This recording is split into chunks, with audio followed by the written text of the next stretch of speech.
notification, we about to go live. Hit this track and do your dance like you Karen Lacey. Run it back to time, Matthew to the house, baby. It's Tingle and Co. Come keep with the show. It's a new era. Let's get it, let's go. It's Tingle and Co.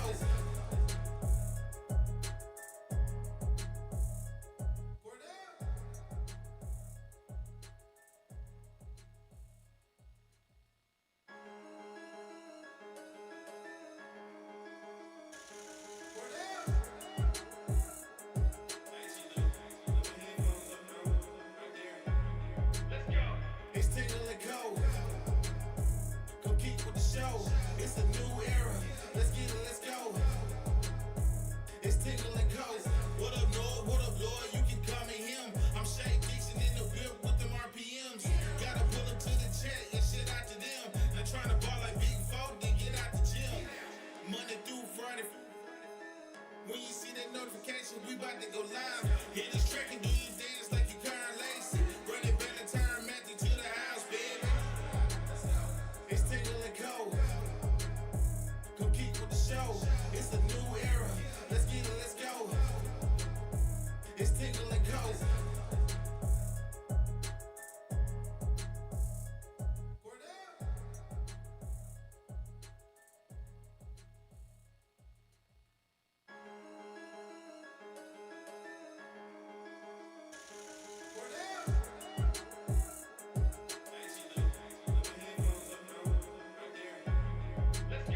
It's Tingle and Co. Come keep with the show. It's a new era. Let's get it, let's go. It's Tingle and Co. What up, Lord? What up, Lord? You can call me him. I'm Shay Dixon in the whip with them RPMs. Gotta pull up to the chat and shit out to them. Not trying to ball like Big Folk, then get out the gym. Monday through Friday. When you see that notification, we about to go live. Hit this track and do your dance like you Karen Lacey. Run it back to time, Matthew to the house, baby. It's Tingle and Co. Come keep with the show. It's a new era. Let's get it, let's go. It's Tingle and Co.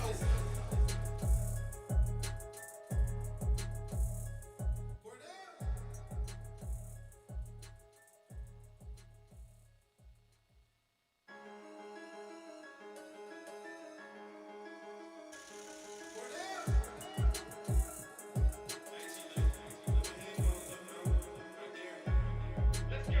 It's Tingle and Co. Come keep with the show. It's a new era. Let's get it, let's go. It's Tingle and Co. What up, Lord? What up, Lord? You can call me him. I'm Shay Dixon in the whip with them RPMs. Gotta pull up to the chat and shit out to them. Not trying to ball like Big Folk, then get out the gym. Monday through Friday. When you see that notification, we about to go live. Hit this track and do your dance like you Karen Lacey. Run it back to time, Matthew to the house, baby. It's Tingle and Co. Come keep with the show. It's a new era. Let's get it, let's go. It's Tingle and Co.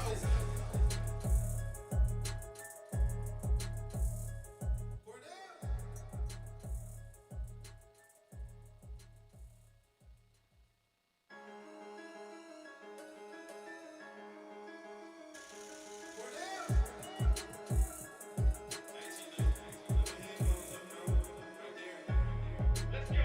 It's Tingle and Co.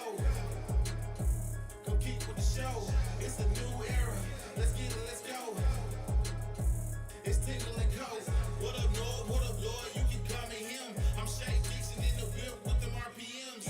Gotta pull up to the chat and shit out to them. Not trying to ball like Big Folk, then get out the gym. Monday through Friday. When you see that notification, we about to go live. Hit this track and do your dance like you Karen Lacey. Run it back to time, Matthew to the house, baby. It's Tingle and Co. Come keep with the show.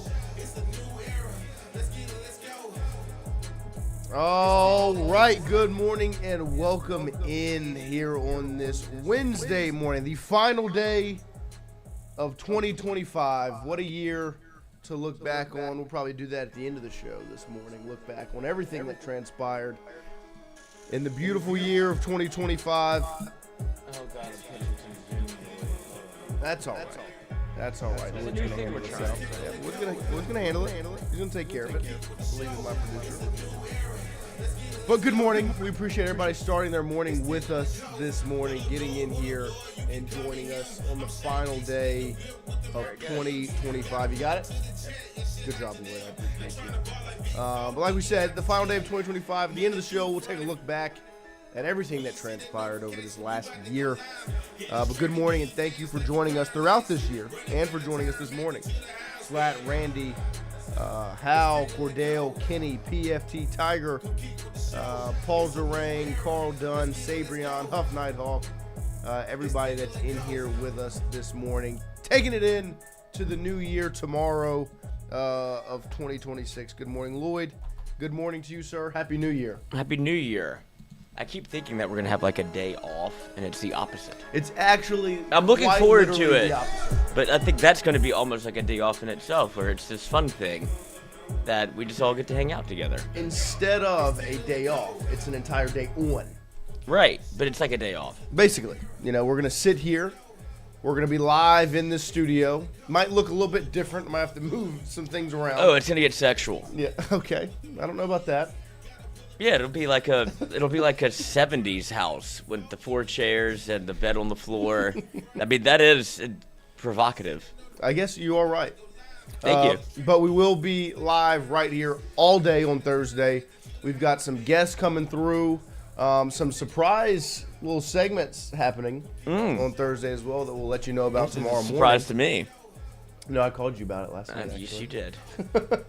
Do I remember? But maybe not. Maybe not. I was too busy reading about Ross Dellinger and what he was writing. Yes, and we will get into that as well this morning. But like we said, tomorrow is a full day on. Make sure you join us. We will be live all day tomorrow watching some football games, having some guests in and out the studio, playing games, doing challenges, all the fun stuff as we will be live for over 24 hours. 30. Tomorrow into Friday. But this morning...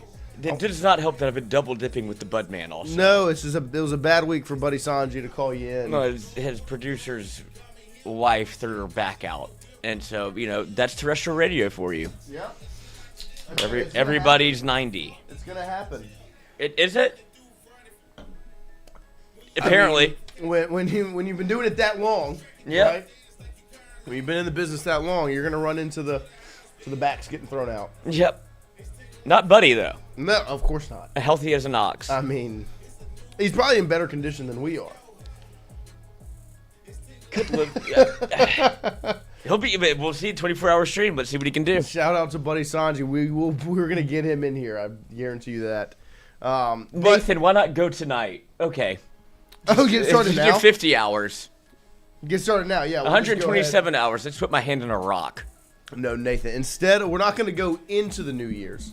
We're gonna start the new year at 8 a.m. and it'll just be 24 hours starting tomorrow during the games. Now we'll start it with the show. It did come up yesterday. We were talking about the fact that Ohio State and Miami played tonight. I was like, oh, why don't we just start now? Yeah, no, let's not add an additional 12 hours. But we will watch the game. It's the crazy thing. Of course, we're gonna watch the game. So. Of course, we're gonna watch the game. Yeah. But we'd be adding an additional 12 hours of being live on camera. And instead of it being 26, it would be 38. Which would just be unbelievable. But I want to start it this morning. Throw that picture up that's in the document right there via Lane Kiffin's Twitter. Which is always good to see. As he gives walk-ons a little shout-out. And says, appreciate the food for the late night meeting. Hashtag 3 days. Obviously in reference to the fact that the portal opens up 2 days from today, 3 days from yesterday, as Lane and the staff are working in the war room right there. Speaking of 24-hour streams. I tell you what, I would love to be a camera on the wall. Get a camera on the wall to listen and watch everything that's going on in that office right there. What are you trying to sniff out? Look at the board. Ooh, there are things written on the board. I know. Let's see. Can you enhance by 65%? Enhance.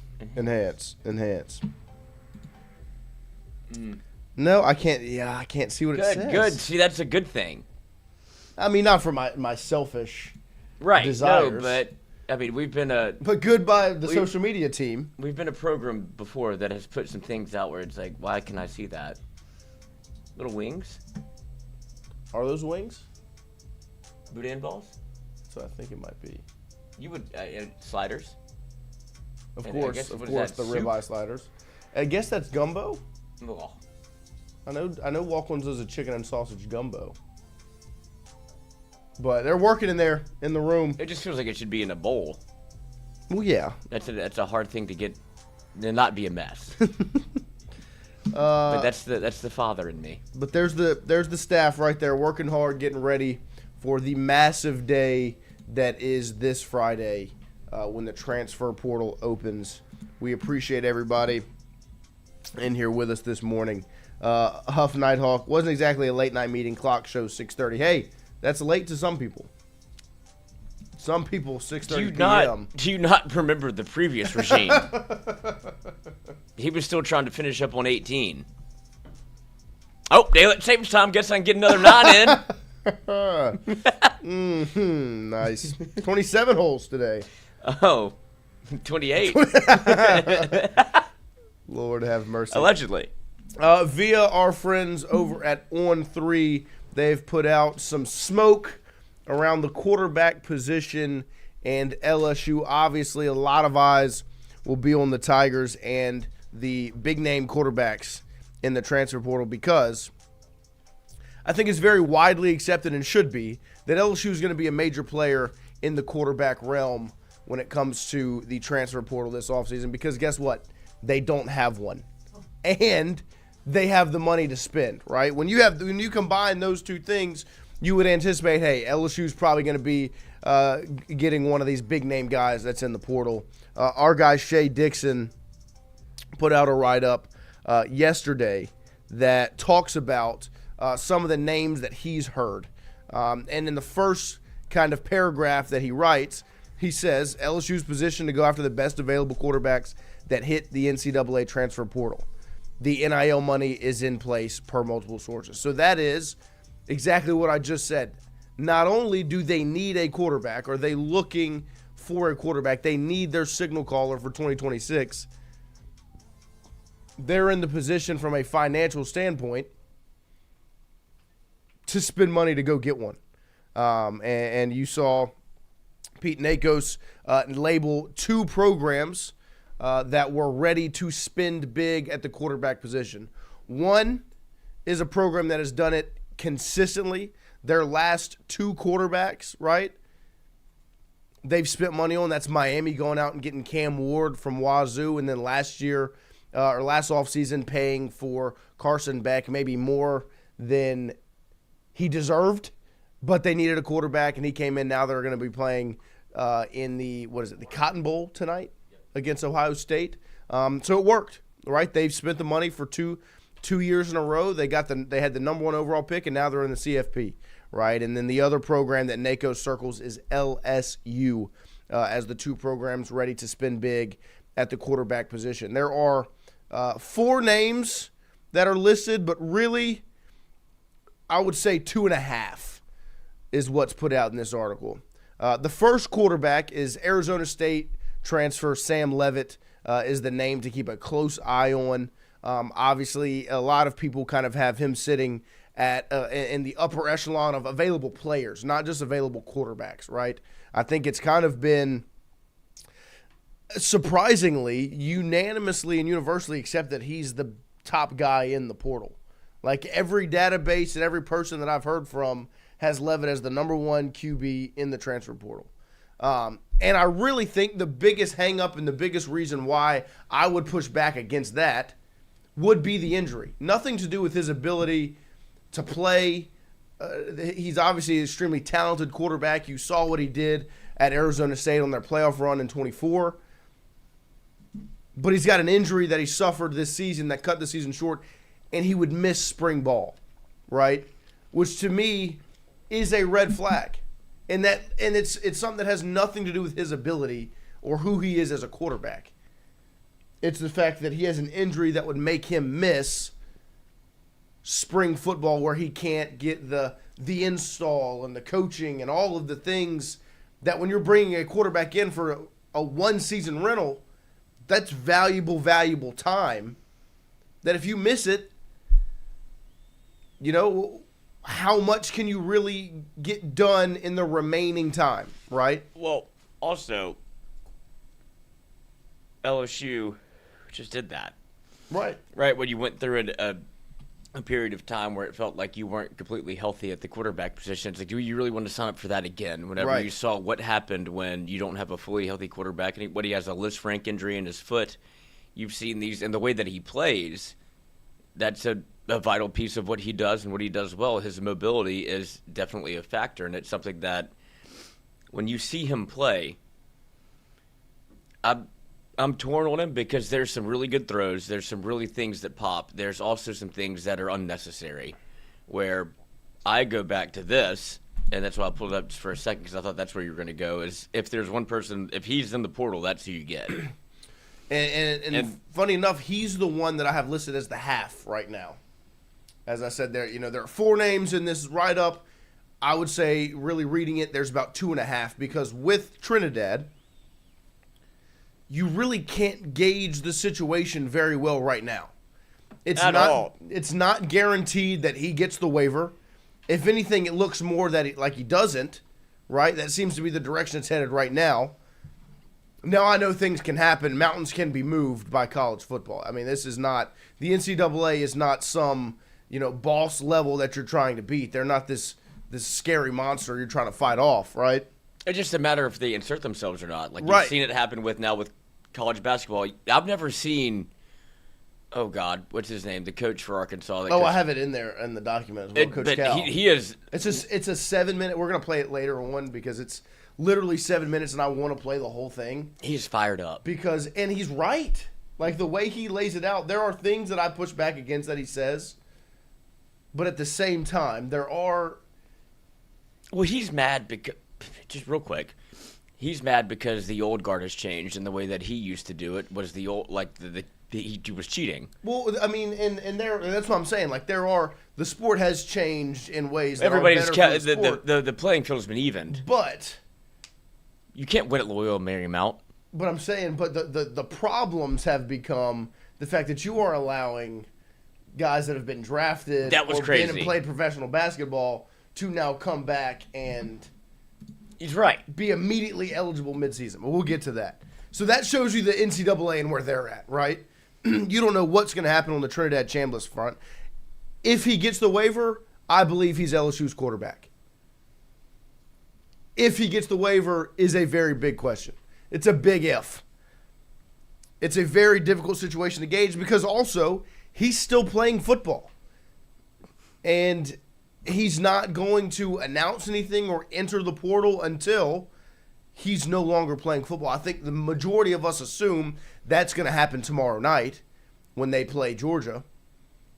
Because I think if you've watched the games I've watched, I believe Georgia's they've built up to that point they've been in the last handful of years where when they get to the postseason, they're just different, right? The way Kirby, the way he does it, it's very Saban-esque. And so I have Georgia beating Ole Miss tomorrow night, and then after that, we'll see where the dominoes fall. The biggest question is if he gets the waiver. So I have him as a half right now because it's not even guaranteed he has a year of eligibility left. The other quarterback outside of Leavitt is one that's been talked about a decent amount, but not too much. I think the majority of the conversation has been around Trinidad Chambliss is the main focus. Leavitt is the hot name. Underwood is the big question mark. Lagway is the intriguing one. And then you just kind of gloss over this guy in Brendan Sorsby out of Cincinnati. One, because it seems like Texas Tech is in a really good spot to get him there, right? They did the girlfriend play where they get the girlfriend to commit to play volleyball as she transferred from Cincinnati to Texas Tech. That's true. And so it's like, well, is he not going to follow his girlfriend from the school they were at to the new school, right? And so that's the main thought there. But as Shay says right here in the first sentence, Among quarterbacks who ranked atop the current portal ranking, sources tell me LSU's new staff is bold italics, very high on Cincinnati transfer Brendan Sorsby. So you would, for Sorsby, you're going to have to battle with Texas Tech, right? Because, one, they have the money to spend. They have paid their way into the college football playoff. That's a throw right there. Right? This is an extremely talented quarterback. And when he first entered, I know there were a lot of LSU fans that are very big Brendan Sorsby fans. But he can sling it, man. Well, catch that. Well, yeah, I would like that one to be caught. But and so those are the names right now that have the most smoke around them. Right? Is Leavitt, Sorsby, and a currently waiverless Chambliss. Right? I think that when it comes to Sorsby, I still have Texas Tech as the school that gets him because that's what all the smoke has been. But at the same time, don't doubt. What quarterback wouldn't want to play for this Lane Kiffin, Charlie Weiss Jr. offense, right? Or you can go play for a high school coach. Or you can go play at Texas Tech. You're going to get paid either way, right? I mean, Kim Mulkey, if she could play volleyball, I'm sure she could be a seventh woman off the bench on the basketball team. Right? Let's work in tandem here. I mean, it seems like Texas Tech has already got that deal done. I would see why she'd want to leave. Texas Tech already. H-Town Creole, stop with the Chambliss nonsense and go get C.J. Bailey, who has 2 years of eligibility and more upside than any of the QBs mentioned. He has to be in the portal. On the C.J. Bailey front, he's not in the portal. And I'm not saying that it's impossible because who did you just bring in yesterday that we talked about? You brought in Director of Player Personnel from NC State to Baton Rouge, right, to join Lane Kiffin's staff. NC State is obviously the current home of one C.J. Bailey, the starting quarterback over there for the Wolfpack. And so when you look at the C.J. Bailey conversation, this is the NC State quarterback from Miami, right, who is not yet currently in the portal. Like I've said many times on this program, I love C.J. Bailey. The first time I watched him, we were sitting at Pro Dreams after doing the show with the Water Boys. With the Water Boys podcast over there at Washed Up Sports Network. And I believe it was NC State, and I think they were playing Virginia on the TV. I don't remember, but I remember it being NC State because I watched C.J. Bailey make a throw, and I was like, Who's that? Who is that? You know what I mean? Because I knew likely LSU was going to be in the transfer portal quarterback game at some point. And so when you see a smaller school like an NC State that has a quarterback that's making throws like that I saw on the TV, I was like, C.J. Bailey. It was. But who are the two schools that Pete Nakos just identified as the big spenders that I named? LSU, Miami. Those are the schools that are going to be spending a lot of money on the quarterback position this offseason. And where is C.J. Bailey from? C.J. Bailey is from Miami. And so, to me, if I was to put in my guess right now, those four names that we've listed, Sorsby, Leavitt, Chambliss, Bailey. Sorsby, Texas Tech. Chambliss, the NFL. Because right now I don't see the waiver coming through. Leavitt, LSU, Bailey, Miami. Is the way that currently where things stand seems to be the direction these things are heading. But like we've said, anything can happen. It's college football. If that waiver comes through for Chambliss, he's LSU's quarterback. Yep. And you can't not be excited. I can't figure out a way to not be excited about that. He's a quarterback that's got Ole Miss in the CFP right now playing in the Sugar Bowl, right? An hour down the street from where we're sitting right now in the Caesars Superdome. And he's done it at a Heisman level, right? Even though he didn't play 3 of the games. And on top of that, your coach identified him, your offensive coordinator identified him. They played with him. You saw the success. You saw what they did.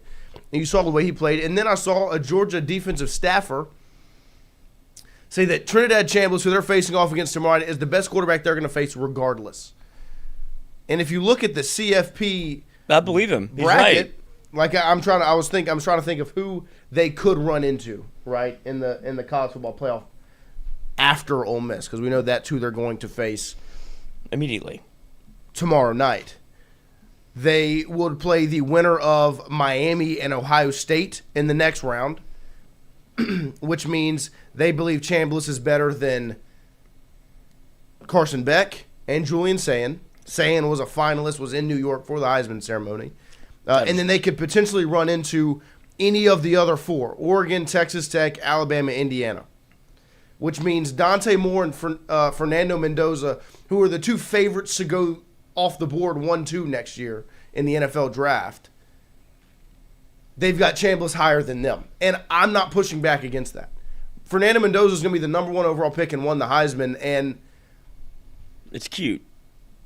And I like Mendoza. He's a good quarterback. He's a really good quarterback. Oh, freaking yeah, man. Stinking yeah. I love these guys. But Trinidad Chambliss is a player. A player, yeah. I really do think Trinidad's underrated, but it's just, I feel like it's so fresh that people are kind of shocked at what they're seeing, and they don't know whether to put stock in the Lane Kiffin, Charlie Weiss offense, or is it this guy's actually, like, what, from nowhere?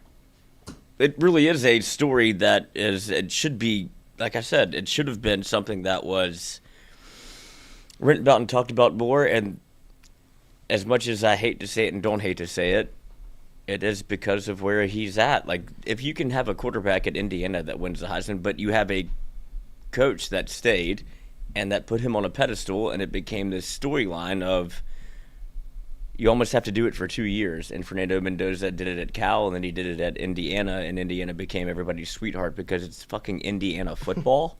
And then you have a coach that's so brash and so bold that put themselves out there last year, and it was a fraud, right? Like, Indiana doesn't deserve to be in the playoff. Right. They get beat, and then they run roughshod through the Big 12.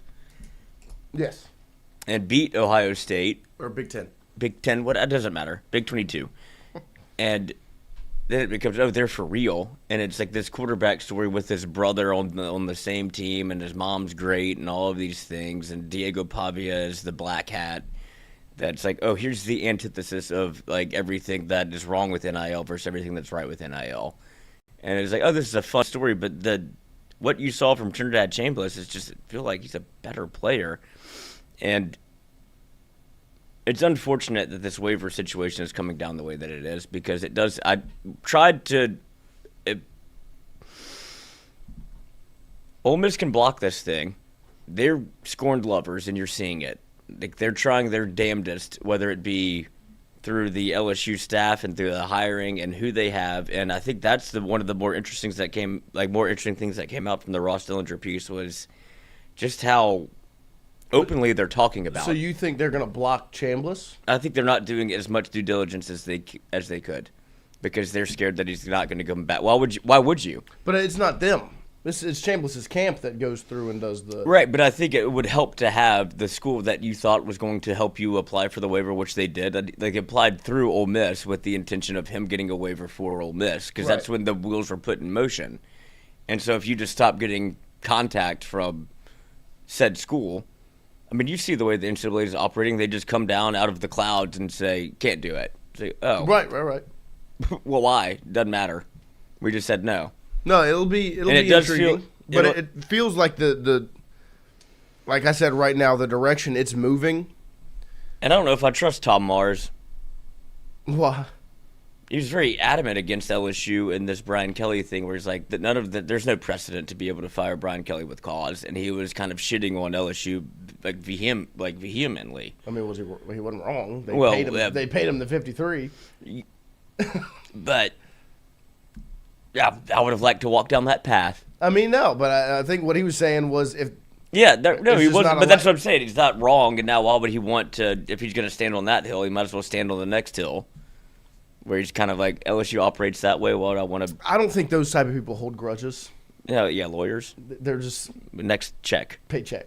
Yeah, that's kind of how that deal works. But yeah, where I'm sitting Shout right out now, lawyers. I think the direction it's headed is that Chambliss does not get the waiver to play another and he year. should be able to. And it just seems like as of right now, there's no resolution. And if you do get a resolution, you also have no security in the timeline that you get it, right? And when you find out when the waiver is appealed, And so it's just kind of a sit and wait situation, and we'll see. Murky. But as of right now, those are the names. Sam Levitt is still kind of, I think, the likely candidate. Sorsby is the staff is very high on him, but you're battling Texas Tech. C.J. Bailey, not yet in the portal from Miami. I think Miami is going to be the favorite there. Chambliss is sitting with the waiver situation. And then Lagway, I think Shea said that Lagway is – I've not heard a ton of buzz around Florida quarterback DJ Lagway, not as much as I've heard around Levitt, Sorsby, and the potential of Chambliss. I consider Lagway to be further down LSU's board. So that's the current situation. Another quarterback's name that is included in this is Michael Van Buren's, because that will be an interesting future to watch, kind of what his decision is if he decides to stay in this LSU offense. And I had an interesting conversation about Michael Van Buren because someone asked me, and they're like, there's no way he stays. I was like, well, why do you say that? And they were like, it's just, he's not going to be the starter, so why would he stay? And I was like, I get that. I get that mode of thinking, where he has now been a SEC starter at 2 different schools and has double-digit starts. Right? Back up. Yeah, and has he played particularly well? No. He's had flashes. Some of the plays against Georgia last year when he was at Mississippi State and some of those other games, there were flashes. And then this year as well, he's had his moments that have looked good. But there also have been the moments that have not looked very good. The decision-making has not been on point. It has gotten better as the year's gone on. He's still not as accurate as you would like from a quarterback. He's not going to be LSU's starting quarterback next year. So if he stays at LSU, it will be to be the backup. And to me, I pushed back against the thought process of no, he's good as gone because, one, red shirts don't only exist for the first 2 years of your college career. Right. You can take a red shirt whenever you want. So next season, he could play in only 4 games in red shirt. And he would be a redshirt junior going into his fourth season in college football. Just because he burnt the red shirt this year doesn't mean he can't use it next year. And so I do think there is a path where you could say, okay, look, I've enjoyed my time at LSU. I like it here. He said that on many occasions. Wants to be in Baton Rouge. Enjoys Baton Rouge, right? And sit and look at, okay, that's the quarterback. This is his system. Sit and learn, what could I be a year from now, right? And also, if you're LSU, that's not the worst deal to have an SEC experienced quarterback as your backup, and he gets to sit and learn this system for a year with the experience he has going into 2027, right? It's not the worst deal if you were to paint the picture. And so, to me, I can see it kind of working out where Van Buren wants to stay here. Kiffin and them value him. Kiffin and them balls. And them balls value him as the backup quarterback, which is an important deal, right? You've witnessed it. He had to start, 4 games for LSU this season and had to come in big spots against Alabama, right? Gave it sure to try to win the game. You were in the football game when he came in. Yeah, quarterback. absolutely. And so it's an important spot. And so you value it, you'll spend money on it. And so looking at it, I can see it work out to where he stays in Baton Rouge for 1 year as the backup, and you see where it goes from there. My question to you is, the reason that there's not a lot of excitement maybe around his name is because it's not the sexiest name in the entire – you have Lane Kiffin, you think big splash. Of course. And it's like Van Buren's like, oh, we've already seen that, and it hasn't been – It hasn't been very good. But I think to do that to Van Buren is a disservice to himself as a football player because the offense is fundamentally broken. Like, it's hard to navigate yourself in something that just doesn't work. I mean, look at what he's dealing with, whether it be a play caller, which is not, like, who's calling plays for the LSU team while he was there? Alex Atkins. Right. Guess who's not there? Alex Atkins. And guess who's not in front of him anymore? The 5 offensive linemen that were in front of you. Like, you were playing with a ragtag. None of these things are going to be the same. Well, and I think the biggest thing on the MVP conversation is you're not keeping him to be the starter. You are not keeping Michael Van Buren to be the starter. I've said it with a lot of confidence. He's not your starting quarterback next year. You are still going to go into the portal and get one of these names that I've listed out. Levitt, Sorsby, Bailey, Chambliss, Lagway. One of those 5 is going to be your quarterback. I'm pretty confident in that. Take this for what it's worth. I've had some inside conversations, sources maybe, if you want to call it that talking about what LSU is going to do in the portal. Maybe staffers, maybe not. I mean, LSU is going to be very good next year. Well, they're spending money. Which is what was thrown to me. But it also sounds like, and you get into you want to do the tampering conversation, in which that is not tampering because it's very much legal if you go through an agent. And you can see why Ole Miss is concerned, because it's clearly, you can't be having, I don't know what they're, at some point they have to reevaluate what they did and say, would it just have been better to have kept Lane for this entire thing? Because this is very messy. When you have, like, if you read the Ross Dellinger article where they're having game prep during the day, individual meetings in which they're having Ole Miss staffers sit on with the LSU staff that's going to be back at LSU and making sure they're not having inside conversations about what you want to do next year. And then those same LSU staffers are having recruiting meetings after, in which they're trying to pitch for 2026 of what they're going to do. All of that lines up to you, and you have to play fucking Georgia. So it doesn't seem like that's top of mind for Ole Miss at all. Like, this is, if you had just kept the whole thing in place, it wouldn't look like this, right? You wouldn't be, because I've read the tweets underneath it, and this is the most fun you can have, because LSU's on the right side of it, where they're saying, well, you could never have kept Lane because he'd be poaching your players. Like, well, clearly it's happening anyway when you have 6 staffers that are poaching instead of just 1. Well, and regardless of if any of these staffers were in the building, Ole Miss players are going to go to LSU. This conversation around tampering, to me, at this point, whether you agree with it or not, tampering, is it wrong?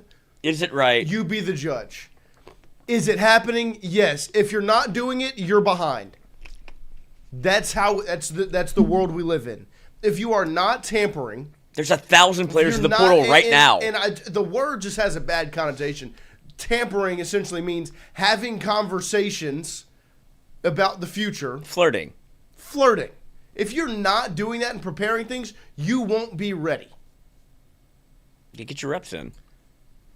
You will not be prepared for what's to come in 2 days from right now. I mean, could you imagine if you weren't having those conversations and then it was, oh, you're behind? It's you're a fool. I was following the rules. I should be rewarded. No. That's what LSU tried to do earlier. Cheaters never win except in the transfer portal. If you're tampering, you're doing it right. That's just the world you live in. And there was never a universe where Lane Kiffin and however many of the staffers he brings from Ole Miss to LSU, including his general manager, get to Baton Rouge and Ole Miss players don't follow come January 2nd. It was never going to not happen, whether he talks to him or not, whether he tampers or not. They're going to leave. They want to play for the coach that they committed to play for. The majority of them didn't commit to Ole Miss. They didn't transfer over to Ole Miss because of the rich football history of Oxford, Mississippi. I mean, no. Just like I'm not naive enough to think that kids are transferring into LSU because they want to live in the beautiful city of Baton Rouge. I love Baton Rouge. I've been here my whole life. Traffic sucks. But, I mean, Miami and Atlanta look pretty cool, right? I mean, there's Athens, Georgia. There's other schools. There's no traffic in Athens. No traffic in Athens. You'll just might get pulled over, right? Or not. But there was never going to be a universe they didn't follow the coach they committed to play for, right? Gets me to the league. Just like there's 16 LSU players in the portal right now. A lot of them are going to end up at Ole Miss. They're going to end up at Ole Miss because Austin Thomas, Jay Shadari, Frank Wilson, Kevin Bolden, guess where they're at? They're in Oxford now. Right? Those things are going to happen, and this is the first time we've ever witnessed a situation that's structured and looks like this. And just because it's the first time doesn't mean you have to be naive to the fact of what's happening, right? Like, you would be a fool to think that there's LSU players that won't end up at Ole Miss, and you'd be a fool to think there's Ole Miss players that won't end up at LSU. It is now is it murky and like you need Judge Judy, but it's messy, but it's also very apparent. Like, the writing's on the wall, right? Like, Kawan Lacey's going to be an LSU Tiger. Is an LSU Tiger. Chambliss gets the waiver. He's going to be an LSU Tiger. And my question to you is, if it's not Chambliss, Austin Simmons. Is it just the one name that nobody's talking about that ends up at LSU? I think that it's been the one name nobody's talking about because nobody's talking about it. We can do that show. According to Shay's article, haven't heard anything about it. That means that's what it's going to be. Sometimes the quietest thing is the most popular thing. Like, I don't know. That's the one guy that Lane's recruited. Right. He wanted him to be the starter. And he got beat out. He got hurt. And there are other But then he just did. Yeah, then he got beat out. Yeah. But he was the starter. He wanted in camp. I know. And this is a kid that's graduated high school 2 years early, already graduated from Ole Miss. I mean, it's not the hardest play. Jesus, 28 on the ACT gets you in. Right. But so he's already graduated from there too. And so he has the ability to be able to move over, and it's just because it's so quiet, it makes it seem loud. It's not it wouldn't be out of left field. Which no, it would be because nobody's talking about it. But I think if it happened, nobody would be like, it'd be like, where did that come from? No, they'd be like, he's going to be the starter? Right. I mean, that would be the conversation. So, I mean, it played well. It's something to keep an eye on. I thought it was very Can I have that take? You can have it. All right, it's fine. I'm not going to have it. Austin Simmons starting quarterback LSU 2026. I think it's going to be one of these five. I think it's going to be Levitt, Sorsby, Bailey, Chambliss, Lagway. It'll be one of those five. I think, and I'd put my money on Chambliss or Levitt. But to the tampering conversation, and this is kind of the quote that's gotten the most run, and it's from Walker Jones in this Ross Dellinger article, which is on Yahoo Sports. Go check it out. It's free. I mean, you can read the whole thing. Walker Jones says he's the school's NIL collective director over at Ole Miss. It's unfortunate what has been going on with our players and their former head coach and staff. Having to deal with the pressure of making future decisions while trying to prepare for a playoff run is not a sustainable model. Yes, does a bad calendar and lack of true oversight hurt? Of course. But so does poor character and lack of respect for your former employer and players. That being said, we are prepared and effectively dealing with the first of its kind complicated situation. And so really, I would have not taken anything from that quote if it would have just been, it's unfortunate what has been going on with our players and former head coach and staff. Having to deal with the pressure of making future decisions while trying to prepare for a playoff run is not a sustainable model. Boom, end of quote. I'd have been like, okay, right. But then the emotional side comes out. The I'm hurt is shown. Yes, does a bad calendar and lack of true oversight hurt? Of course. But so does poor character and lack of respect for your former employer and its players. That being said, we are prepared and effectively dealing with this first of its kind complicated situation. Does a bad calendar and lack of true oversight hurt? Of course, but so does poor character and lack of respect for your former employer and players. That screams, I'm upset, I'm hurting. My feelings are hurt. That's what that tells me. It's, they left me, I'm going to post something embarrassing about them on my Instagram story. That's what that is. And it's once again Ole Miss being frustrated, angry, and hurt. And I'm not saying they're wrong for being that. I get it. I understand. But I don't understand why you're surprised or think it's wrong for Ole Miss kids to go to LSU. It's going to happen. Right? Don't get upset that LSU is going to end up with your players when you're going to end up with some LSU's. Like, it's the world we live in. Well, that's the pettiest part, right? Is that you've gone out and hired people that were on LSU staff. Spite. To try to get back at LSU and spin it into this, you're poaching. That's the word I saw. They poached Frank Wilson and Austin Thomas. Oh, you buried my husband, I'll go fuck your old boyfriend. I don't care about him. Yeah, don't care. It was, yeah, sure, would love to have, still think nicely of the guy. But that's not the same thing. Chat. If LSU is tampering, tell Ole Miss to send our coaches back and let Frank Wilson call the plays and say, thank you so great. Call what plays? It's over. I'm not going to diss on Frank. But if you didn't want there to be a messy crossover, you let them back in the building.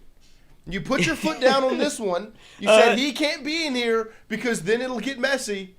But 1, 2, 3, 4, 5, 6, all of you, even though you're wearing purple and gold right now, you can come back in because we can't win without you. Is one more dangerous than 6? It's hard to keep eyes on 6 people as opposed to one person. But even if none of them were there. Well, then they're not where they are right now. But I'm just saying. Who's calling plays? Even if none of them were there. Those guys on the roster. Ring, ring, bitch. Are still going to be at LSU. That was always going to be the case. It's funny. It really is what Ole Miss is doing, because you cut your nose off to spite your face, and then you try to put your nose back on, but not the same nose. You put 6 noses on, where it's like, we have to cover this up, but it can't be Lane because we've already painted him as public enemy number 1. But Charlie Weiss, you can come back. The rest of you guys can come back, and instead of just handling it like an adult, you got your feelings hurt, and you acted irrationally. And now this is where you are, and now you're still bitching about it. And it's the conversation around Lane Kiffin, if he was, why you couldn't keep him as the head coach because he had another job that he was already taking. And it's like, well, he would just be getting players. He's clearly already doing it. He was going to get him regardless. He doesn't have the phone number. He doesn't know their agent. He doesn't know how to get in contact with some of these people. He did it last year. He does it this is what he does. He's the portal guy. He literally talked to those people on the phone through their connections a year ago. Trinidad Chambliss. Got him out of the portal. Where'd he go? He was at Ferris State. You think Ferris State was upset? No. Look, I mean, this was always going to be the case, and my advice for Ole Miss fans is just sack up. I mean, you're going to have to deal with it at some point. You're just going to have to man up and deal with it. This is the situation. And I get why you're upset. If the roles were reversed and it was Nick Saban coming to steal Jamarcus Russell in 2006, right?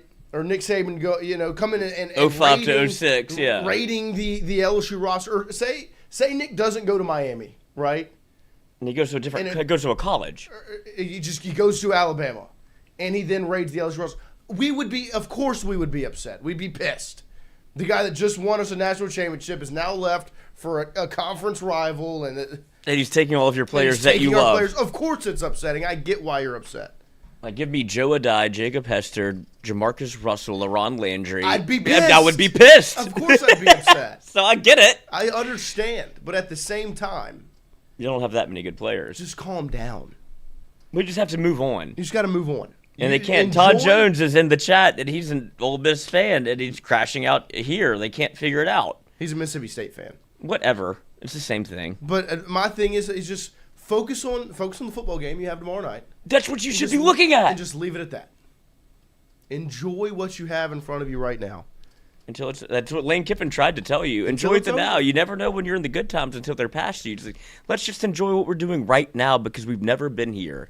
And instead of that, you have absolutely gun penis. Like, why did you do this to yourself? Whatever, you'll never be back here again. Is that fair to say?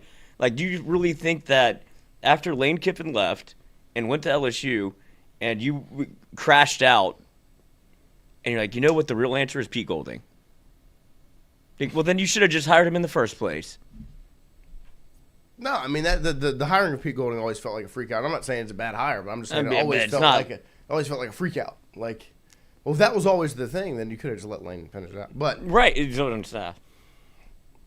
We had to move on. The good thing is Lane Kiffin is LSU's football coach, and LSU is very prepared to move forward and get this thing rolling. Acardo 44 in the chat. Let's go, boys. Get on Lane train or move out of our way. That is the position LSU is in, and it starts this week. LSU went out. They knew they needed a rebuild for 2026. They went out and they got the guy to do that. When you need to dominate the transfer portal, you go get the guy that's the best in the world at, and that's Lane Kiffin. And that's also why we're brought to you by ZipRecruiter, because that's where you go get people who are so good at what they do. Because it's hard to find people who are so good at what they do, like Lane Kiffin is at dominating the transfer portal. And it's like if you're hiring, how can you find the best people for all different roles in your team? Easy. ZipRecruiter. Right now you can try it for free at this link right here. ZipRecruiter.com/audio.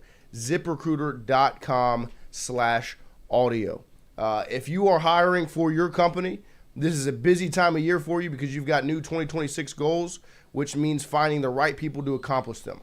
Unfortunately, you also have new hiring challenges for 2026, like filling specialized roles or identifying qualified candidates from a huge pool of applicants. Thankfully, there's a place you can go to help you conquer those challenges, achieve your hiring goals. ZipRecruiter, free right here. This link, ZipRecruiter.com/audio. Let ZipRecruiter help you find the best people for all of your roles. 4 out of 5 employers who post on ZipRecruiter get a quality candidate within the first day, the first 24 hours. Just like when the transfer portal opens up on Friday, LSU is going to get some quality candidates in the first 24 hours. But you can see for yourself. Go to this exclusive web address right now to try ZipRecruiter for free. ZipRecruiter.com/audio. ZipRecruiter, the smartest way to hire. We're going to take a break right here real quick here on this Wednesday morning to come back and open up hour number 2 with more Tingle & Co. right after this. ZipRecruiter. Christian Cali is more than willing.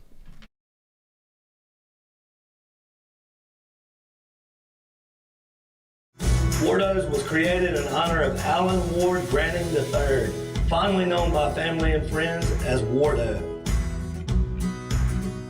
In 2019, the oldest brother of the tribe passed away unexpectedly. His remaining siblings and loved ones wanted to honor his memory in a special way. In 2022, Ward's family decided to combine the need for a sandwich shop in downtown Natchez with a desire to pay tribute to Ward's love of good friends, good times, and great food.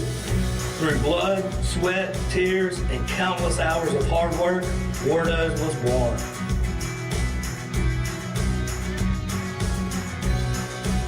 So go visit Wardo's today at 309 North Broadway Street in Natchez, where the po' boys are so good, you'll swear you're in Cajun country. Hey, Miss Lou, come visit us, Tom and Wright Granning at Go Martin on the Go Deli. Go Mart has clean restrooms, community coffee, an awesome beer cave, and a great selection of anything you may need. Located at the corner of Highland Boulevard and Highway 61 South in Natchez. Also stop by Wardo's Po' Boys at 309 North Broadway on the beautiful Natchez Bluff, where everyone is family.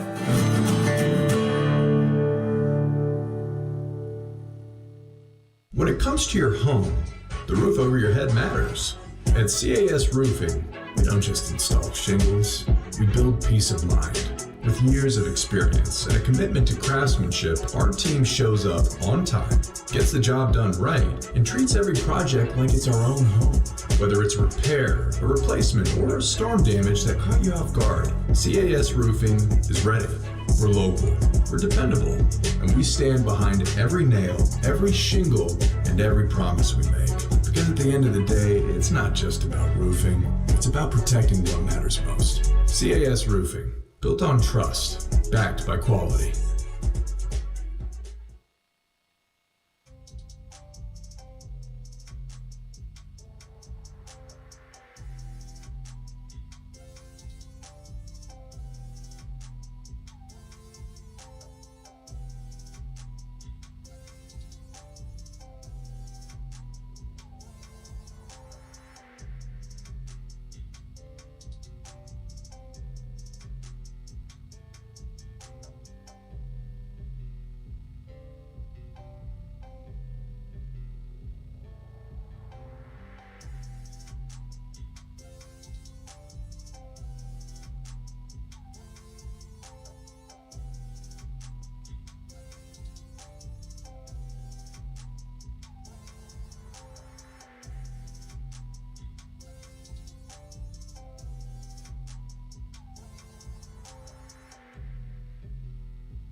Welcome back here, hour number 2, about to get underway on this Wednesday morning, the final day of 2025. What a year it has been, and it's probably the weirdest it's been right now. Like we just said, there's a lot of weird things going on between LSU and Ole Miss this entire last couple of months, but it's only going to get weirder as time goes on. And one of the things that's going to be pretty odd, and might be tomorrow night, with Ole Miss and Georgia facing off just an hour down the road from Baton Rouge in New Orleans in the Caesars Superdome as they play Georgia in the Sugar Bowl. And you might see Lane Kiffin there along with the Louisiana governor, Jeff Landry. Officials, and this is Ross Dellinger again in his write-up at Yelp Sports, he says, reached on Tuesday, officials at LSU and those with Landry did not dispute that the duo is at least considering attending the game, and security plans are being made for their arrival, those with knowledge told Yahoo Sports. So, and I don't think there's a surprise that the governor of Louisiana is going to go to the biggest event in the state of Louisiana tomorrow, right? I mean, it's the Sugar Bowl in the Caesars Superdome, which is a huge event that the state hosts each year. Right, and it's one of the biggest games in college football. I mean, it used to be when LSU's won the national championship prior to 2019, even in 19 they won it in New Orleans, but it wasn't the Sugar Bowl. When they won in 07 and 03, Sugar Bowl. It was in the Dome. It was the Sugar Bowl, right? 06. And so, I mean, it is the, and even 11 when they lost. Ugh. It was New Orleans was a Sugar. It's one of the biggest events in the state year in, year out, so the governor's going to be there. And I also don't think it's a surprise to think that Lane Kiffin might also be in attendance, as it's just an hour drive from his office at Football Ops to get to New Orleans and watch his former team play.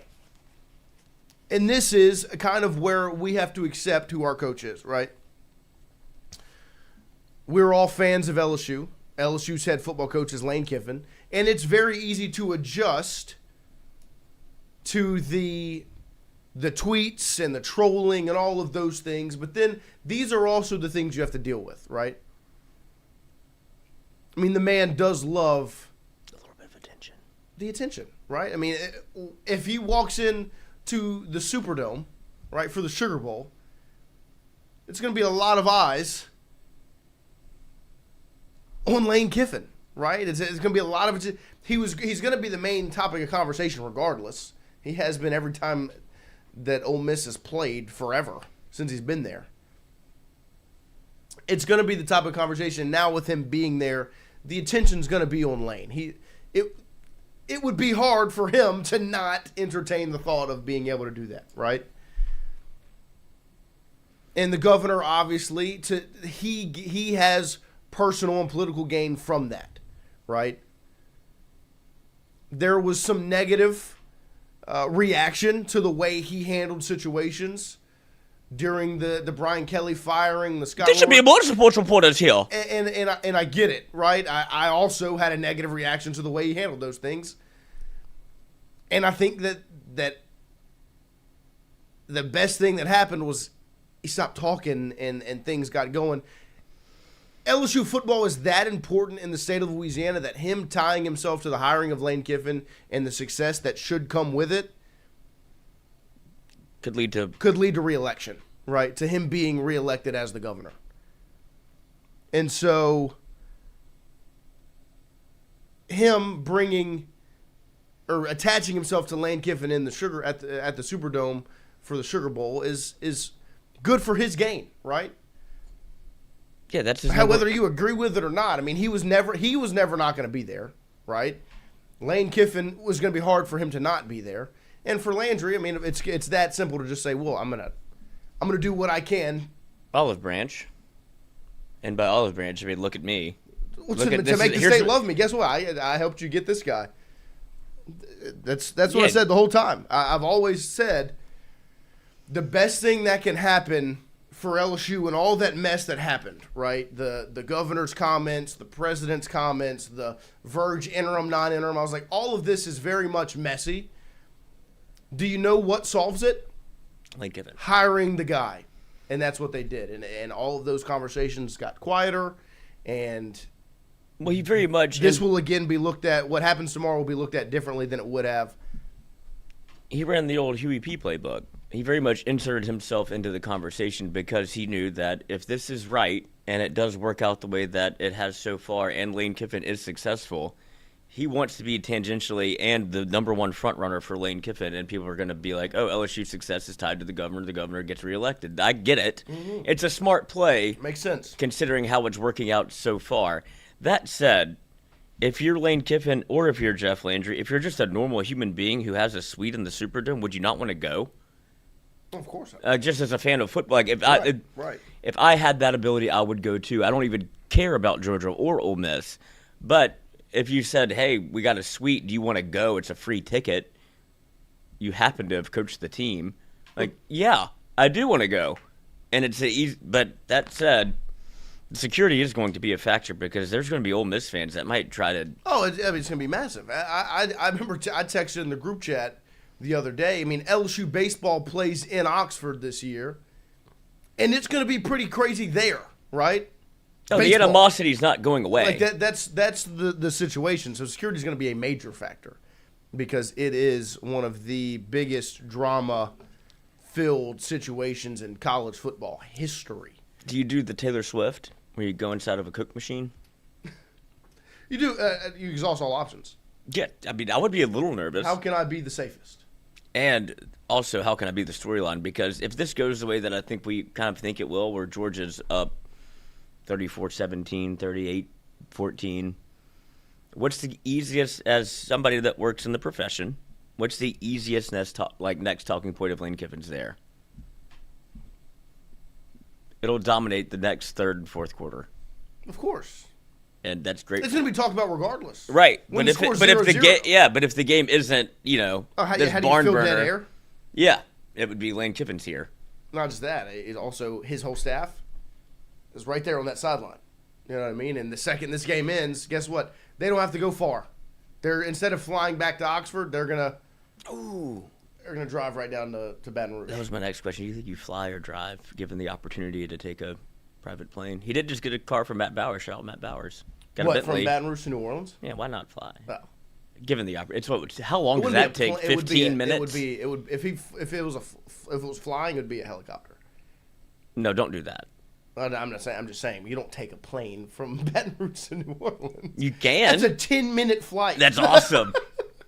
It's better than an hour drive. It's a 10-minute flight. Oh, we're up, we're down. It's just It's just a bad way to use resources. No, it's a great way. It's easy and cheap. You just drive the car. You just ride. That's the car. barely any gas. You just ride in the car for an hour. That you don't have You to can drive. get run off the road. Somebody's gonna know if it's him. He just posted his car and his license plate. I mean, it probably won't be that one. Yeah, it'll be a plane. It's not gonna be a plane. It will be. I don't think so. It's a life of luxury. You don't take a plane. You don't take a plane from Baton Rouge. Given the opportunity, How long? Okay. I'm gonna look it up. I'm gonna get the answer. How long? And this is not commercial. This is PJ. How long is a flight? Well, because there is no commercial flight from Baton Rouge to New Orleans. Nobody's doing that from Baton Rouge to New Orleans. I mean, it's got to be like 10 minutes. You're going 500 Yeah, of miles. course. There's no direct commercial flight. Yeah. Of course, there's not. You could do some math. I mean, 500 miles an hour. If you truly, and this is commercial. If you truly wanted to fly, You can? from Baton Rouge to New Orleans, you would have to make 2 stops. You'd have to go from Baton Rouge to Dallas-Fort Worth to Miami to New Orleans. Or you could drive. Or you could drive an hour. That's 12 hours versus 1 hour to do a commercial flight. Or you could do one connection. You can go from Baton Rouge to Houston to New Orleans. Or you could drive an hour. You just drive an hour. Or you could hop in the PJ. I mean, what is it? It is like 65 miles. I would say it's probably 15 minutes. That's awesome. That would be so much fun. That's Chef cooler. also says, "Elo, you don't drive a Bentley to New Orleans either." No, you don't. Not the smartest. You saw Georgia. They're in Bourbon Street. Watch out now. So no, I would not drive my Bentley. No, I wouldn't. So it's going to be an interesting kind of event situation. It's going to be an interesting game tomorrow night, as we'll be live here watching it. So if you are not, if you're not doing anything on January 1st, 7 p.m. other than watching the game, we'll be live right here watching it and LSU women's basketball in this room. And just join us. Come hang out, watch the game with us, talk with us. I do want to play the clip of John Sokoloff from WGNO, who got some sound bites from Charlie Weiss Jr. yesterday. And before we play that, I did see some pushback against Baton Rouge, Louisiana media, and going to the Sugar Bowl media days and asking LSU questions. And my response is, it's their job. I mean, you have allowed, your school has allowed, your athletic department has allowed LSU coaches back in the room, right? You are being coached by LSU coaches. LSU's offensive coordinator is calling your plays. As a media member, if I'm someone in New Orleans or in Baton Rouge, which I guess I am, that's covering LSU, I didn't go, and I wanted to be credentialed and go. This is the storyline. I'm not going to ask Charlie Weiss Jr. about the Ole Miss play calls. No, I cover LSU, right? And so you can't get mad at them for asking questions. I mean, it's their job. It's not disrespectful to ask the LSU offensive coordinator, and the one time he has media availability, because he hasn't had any here because he's been coaching your team, because you want him to, because you need him to, questions. If you didn't want those questions asked, you shouldn't have let LSU's OC call your plays. That's just the situation.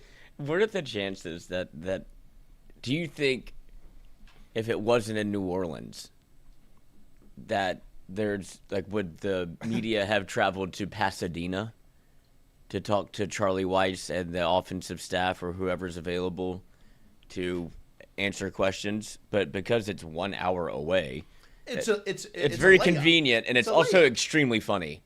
I mean, and I get it. I mean, I would be annoyed if I cover LSU and this situation, the roles were reversed, and I'm trying to get a question in, and I'm like, the bowl game. And this guy's asking about next year's transfer portal.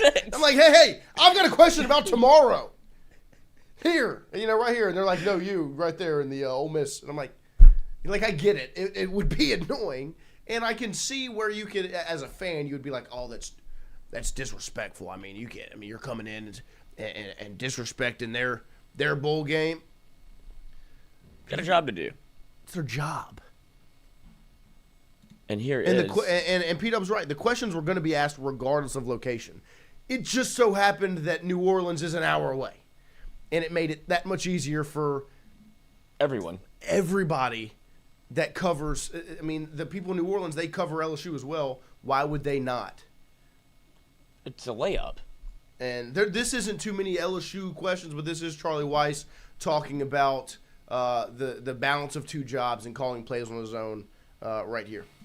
Charlie Weiss Jr. is currently wearing two hats as both the Ole Miss and LSU offensive coordinator. And while his run with the Rebels will continue here in New Orleans in the All-State Sugar Bowl, it's nearing its end. And for him, it's bittersweet. Yeah, it's been extremely emotional. I mean, it's been very difficult, having to make these, difficult decisions, but at the same time, you had the Egg Bowl, the playoffs, all this thing kind of just all spiraled and hit really quickly. But I'm really just blessed to be in the position I'm in to get to coach this team and to get to do great things later on too. Weiss hasn't had trouble balancing the two gigs. I've been able to fully, pour in and make sure that, we got the right game plan and got the right things to do offensively and still meet with the players, on the same sort of schedule. And then, at nighttime, just got to be able to flip the job and, do some recruiting stuff on the other side with LSU. So it's been, strange. No, I don't feel like it's been a distraction at all. Our players, they're a very mature group too. The first round win over Tulane was Weiss's first time calling plays without Lane Kiffin on staff in Oxford, which was a learning experience for him. I think it's been a good opportunity for me to maybe rely a little bit more on some of the assistants, that we have here, and use them for guidance on certain things. That experience will be huge for Weiss in Baton Rouge. And no matter who the quarterback is for LSU in 2026, one thing is certain. The Tigers will get the best guy possible and figure out the rest later. We've always molded the system, to the quarterback and not the other way around. It's not like a cookie cutter guy that you look for. It's, hey, who's the best one that we have, and let's make an offense that works for him. Even dates all the way back to when we were at Alabama. We had, Jake Coker, who was more of a pro-style guy. We did a lot of under-center play action. The next year, we had true freshman Jalen Hurts, and we totally transformed the system and did a lot more things that fit his skill set. Before getting too carried away with LSU's 2026 roster, Weiss is making sure to soak it all in, saying that you dream about playing in games like this. In New Orleans, John Sokoloff, WGNO Sports. Shout out to John Sokoloff and WGNO Sports right there. One of the things that I think was the interesting that I wanted to talk about from Charlie Weiss's comments is the experience he's getting right now, right? Which is also a win for LSU. He is getting to experience calling plays on his own and doing these things on his own and kind of being his own play caller and coach without Lane there, right? Which only benefits LSU. Right? Like it's no pushback. This doesn't benefit LSU that he is learning and growing on his own for a handful of weeks and bringing that experience to Baton Rouge in a week. I hope you have a handful of weeks. What do you mean? Oh, nice. Thank you. Yeah, the only pushback would be like if he gets too big for his britches. Yeah, where it's like, I did this. And then it becomes there's some consternation in the room, but I doubt that's what it's going to be. No, it's only a positive. Right. And even if he does lay an egg bowl, I don't think people will, as much as Pete Golding tried to make it seem like this is Charlie Weiss' offense. He's the one that calling plays. Right. It's not Lane Kiffin. You can say his name. It's not the worst thing in the world. It's like, well, it sounds like you're the one that's worried about it. But well, regardless, it's whose offense?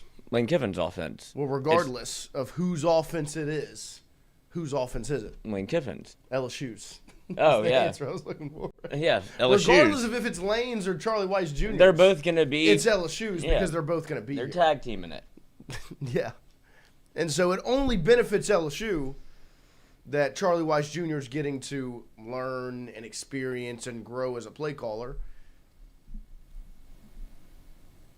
over these couple of games with Ole Miss. It'll be interesting to see how it looks. No, I mean, and it looked good against Tulane's Tulane. not really a test. Right? It looked good against Tulane. Like, I think that was the biggest thing is it wasn't that big of a drop-off from the first time we played Tulane to the second time. Right? And I think that's what people were like, watch out. You know, I mean, I remember I was on the bus with the Central High School basketball coaches, and we were talking about it, and they were all, you know, pushing back against, you know, like Tulane's better. You know, Tulane's gonna give them a fight. This whole, you know, all this noise, and I was like, I don't think so. I was like, they're like, I mean, 17.5 is a lot of points. I said, Ole Miss covers 21.5. Like that. That's the talent disparity. That's why Tulane didn't deserve to get in. No offense. Because it was that big of a. I mean, there shouldn't be a game on the schedule that has a 21.5 spread. You scored in 30 seconds. 4 plays. Less than a minute. End zone. 7-0. Touchdown. LSU's offense right there. That's right. Can't wait. But it will be interesting to see how the conversation goes after you play a Georgia team that I feel is the preeminent favorite as of now because of what they've done the last, 4 weeks, 5 weeks, 6 weeks, where it's been, you might be the best team in the sport right now, and now you're running into an Ole Miss regime that is no way you want to slice it that isn't distracted. Because we were talking about it a little bit off air, if it were you or if it were me, and I already have I've already passed the class, what would I be focused on next? The next class I'm going to take, not the one that I've already passed. No, I mean, it's hard to focus on the final when you've scored it. You've got 100A in the class, and even if you get a 0 in the final, you end with a 90. Still get an A. Like, I mean, okay, well, it's, you know. Still going even if I would have ended with an 80. It don't matter. Like, no, I'm getting a B. I'm passing the class. I'm leaving. I'm good.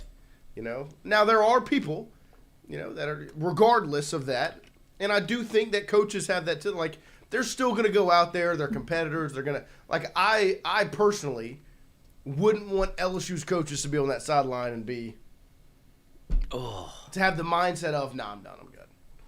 Like, I don't want that. Mm-hmm.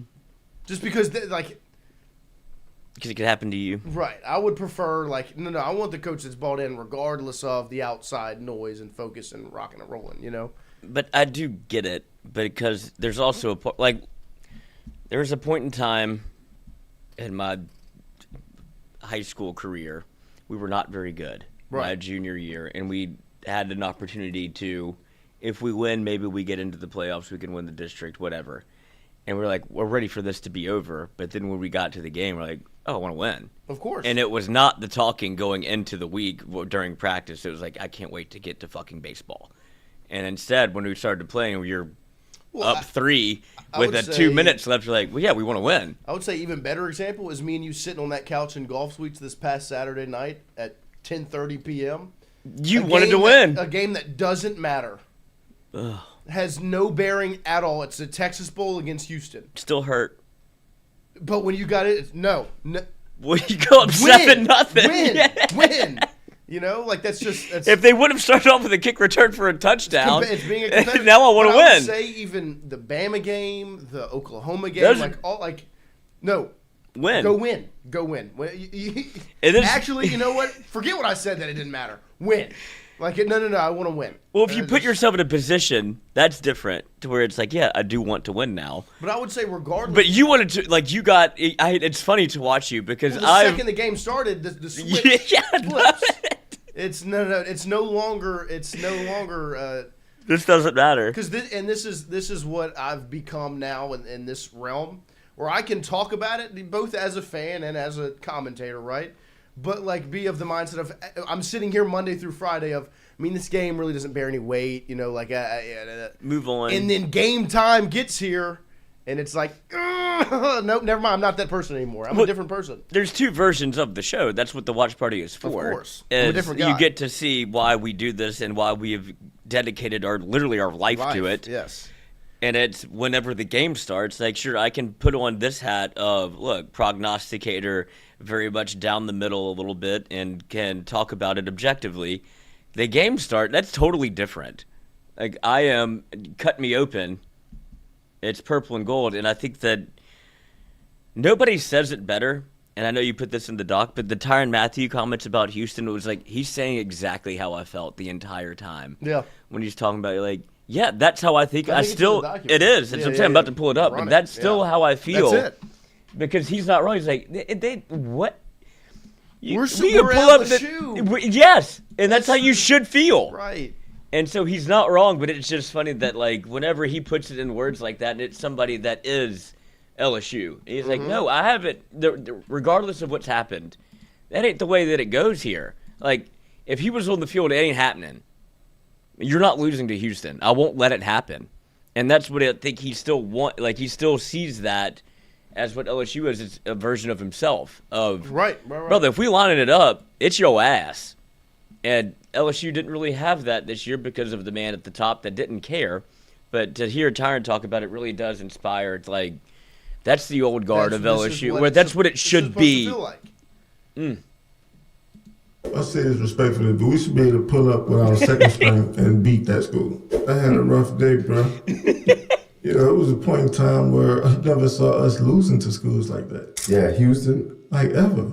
Like, I don't care under what circumstances. That's not a baseball, basketball, or football school. In my eyes. Correct. Bro, I went back and I can't believe it, bro. I went back and looked in them comments, that's bro. Like losing the, no disrespect, but that's like losing the Tulane. Right? It's like, bro, like, how does you being LSU ever lose to Houston? It should just never happen.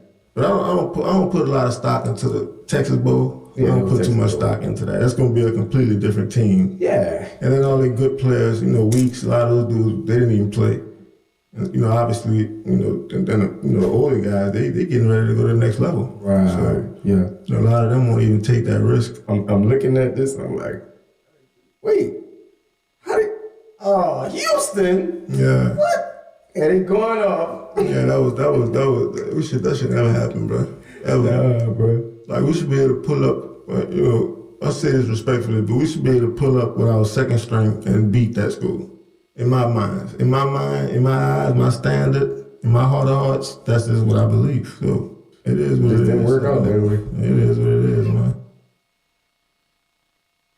Fair enough, man. I mean, like, that's straight up. He literally said everything I thought about that game. Now, granted, one thing I will edit: Houston is indeed a basketball school. They are.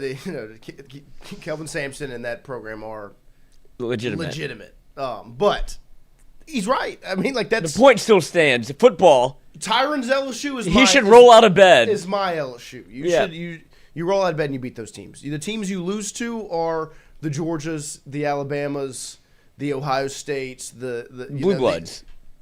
These ones, right? You lose to these ones. You don't lose to Houston. You don't lose to these ones. You lose to these ones, right? That's who LSU is. And one other point I will make: that Pelicans jersey, that's behind the co-host. I can't ever remember his name. That is fire. I would love to let him play a game. And I'm not the biggest Pelicans jersey. Like, I don't. No, that just looks great. But I mean, the fact that they put it was 7. It's 7. It's like, okay, respect, because he didn't wear 7 in New Orleans. He wore 32. But you had, like, shout out to the Pelicans for having the wherewithal to say no. Tyron is 7. That. Yeah. So is he, but. Yes. Well. That. And that's why when he put it back on when he was in Minnesota, I was like. It means something. It hit like crack. It was purple and yes. I mean, that's purple and yellow, not purple and gold. But it was this. It was purple with a white 7, and I was like. And he still wanted to be 7 again. That means something to me. It does, man. I'm gonna start to choke up a little bit. But shout out to Tyrann Mathieu, man, legit. Some news this morning. The face that he makes when he's talking about it is like. I'm hurt. Yeah, no, 100%. Some breaking news this morning just hit the timeline. A familiar name is being brought back to LSU, as LSU is currently expected to bring back offensive line assistant James Craig. Following the end of the Ole Miss season. Craig was the offensive line coach at LSU during the 2019 season when the Tigers won the Joe Moore Award. He was an analyst for Ole Miss in 2025. He obviously won't be the offensive line coach, because you hired Wolford for that position already. He will come in as an offensive line assistant to help that position group for LSU moving forward. So some offensive line news right there is James Craig returning. Obviously, he was fired from LSU, and they opted to fire him with cause after the 2020 season before hiring Brad Davis because of recruiting violations that happened with Tristan Lee, left tackle for Clemson. Yeah, that we gave saw, him a shirt. Where they gave him some gear. And a ride. And, and a place to stay. And the good thing is now there's no recruiting violation, so I don't care. But and then he ultimately tried to to sue the school to get his buyout and this, that, and the other. It was a mess situation. But regardless, he's back at LSU as a part of Lane Kiffin's staff, an offensive line assistant. Shout out to ZipRecruiter. He was the offensive line coach for LSU when they won the Joe Moore Award. I mean, and like I said, a lot of times the Joe Moore Award. And it's not disrespect to the offensive line. They do win the award. I mean, they are important and extremely important. The quarterback also helps a lot when it comes to the Joe Moore Award because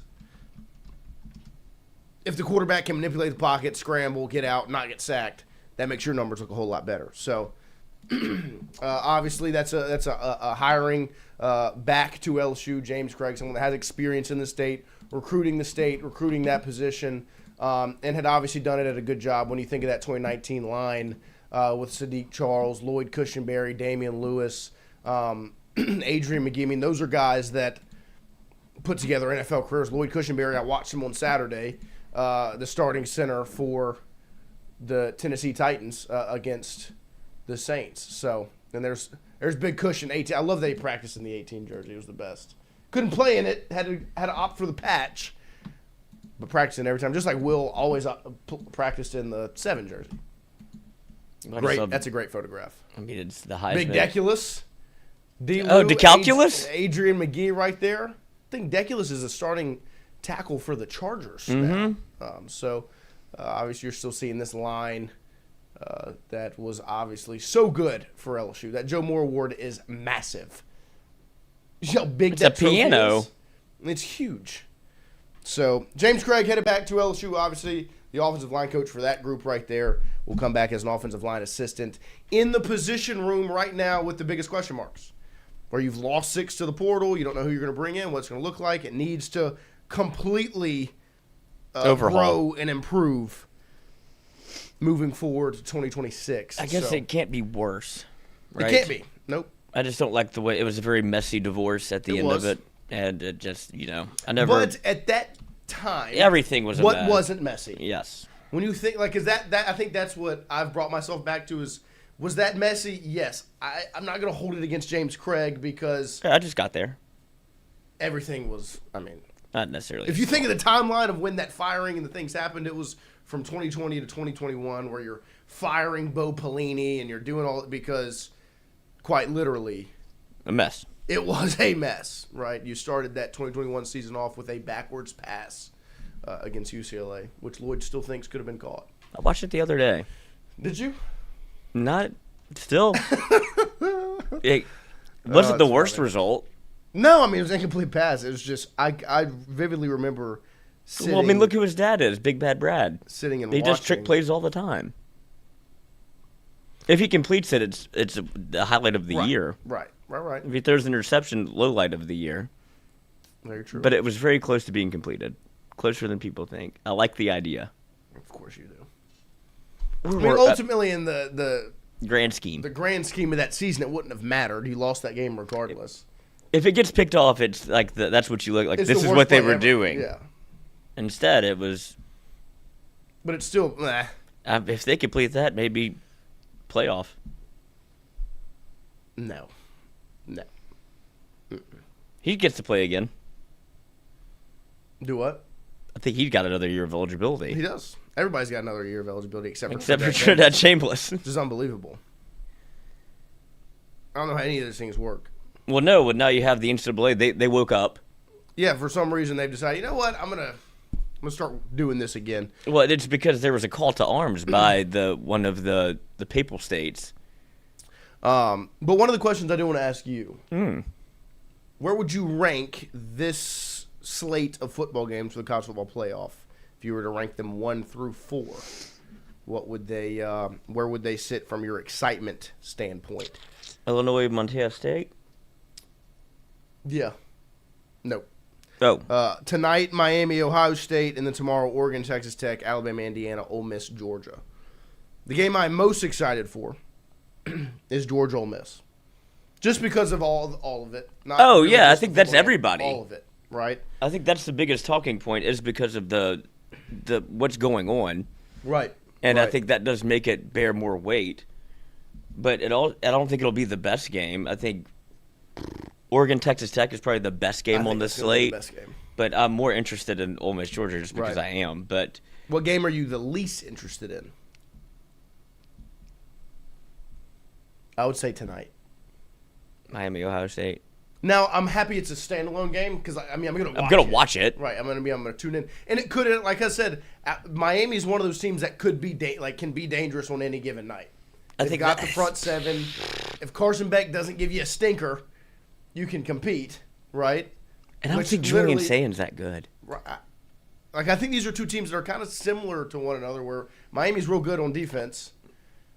Like, it's going to be a game. New presenting sponsor, FanDuel. Yep. What they have? What did FanDuel have? I was going to ask you, what do you think the total is, the over/under for Miami, Ohio State? Because 42.5. 40.5. 40.5. Wow. It goes to, like, that's what you're watching. Yeah, I mean, think about the last two times. The last time you watched each of those team plays. Dog water. You watched Ohio State versus Indiana, 13-10. 10-3. Mm-hmm. Miami over A&M. Like, I mean, it was almost 10-10.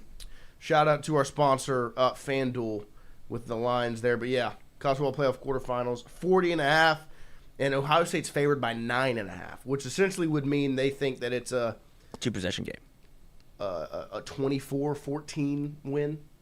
That doesn't make me excited. 27-17 would be above. That would be over. I would take the under 40.5. Yeah, I want to. I would take the under 40.5, and I would take Miami cover 9.5. Yeah, I think so because the total tells me that the spread is too much for the total, right? Where it seems like it's going to be competitive if that's what's going to happen. FanDuel's logo? We can. Just throw it up there, just so we have it up while we're talking about it. But yeah, no, I mean, and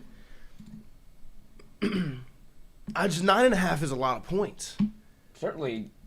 When it comes down to a college football playoff game, like you wouldn't think it would be a quarterfinal game. A lot of these spreads are one possession in terms of more than I would think. It's not minus 2.5. It's not minus 6.5. It's 7.5 and 9.5. I mean, 9.5 is a lot, especially with the over under being 40.5. Right, which is not a lot of points.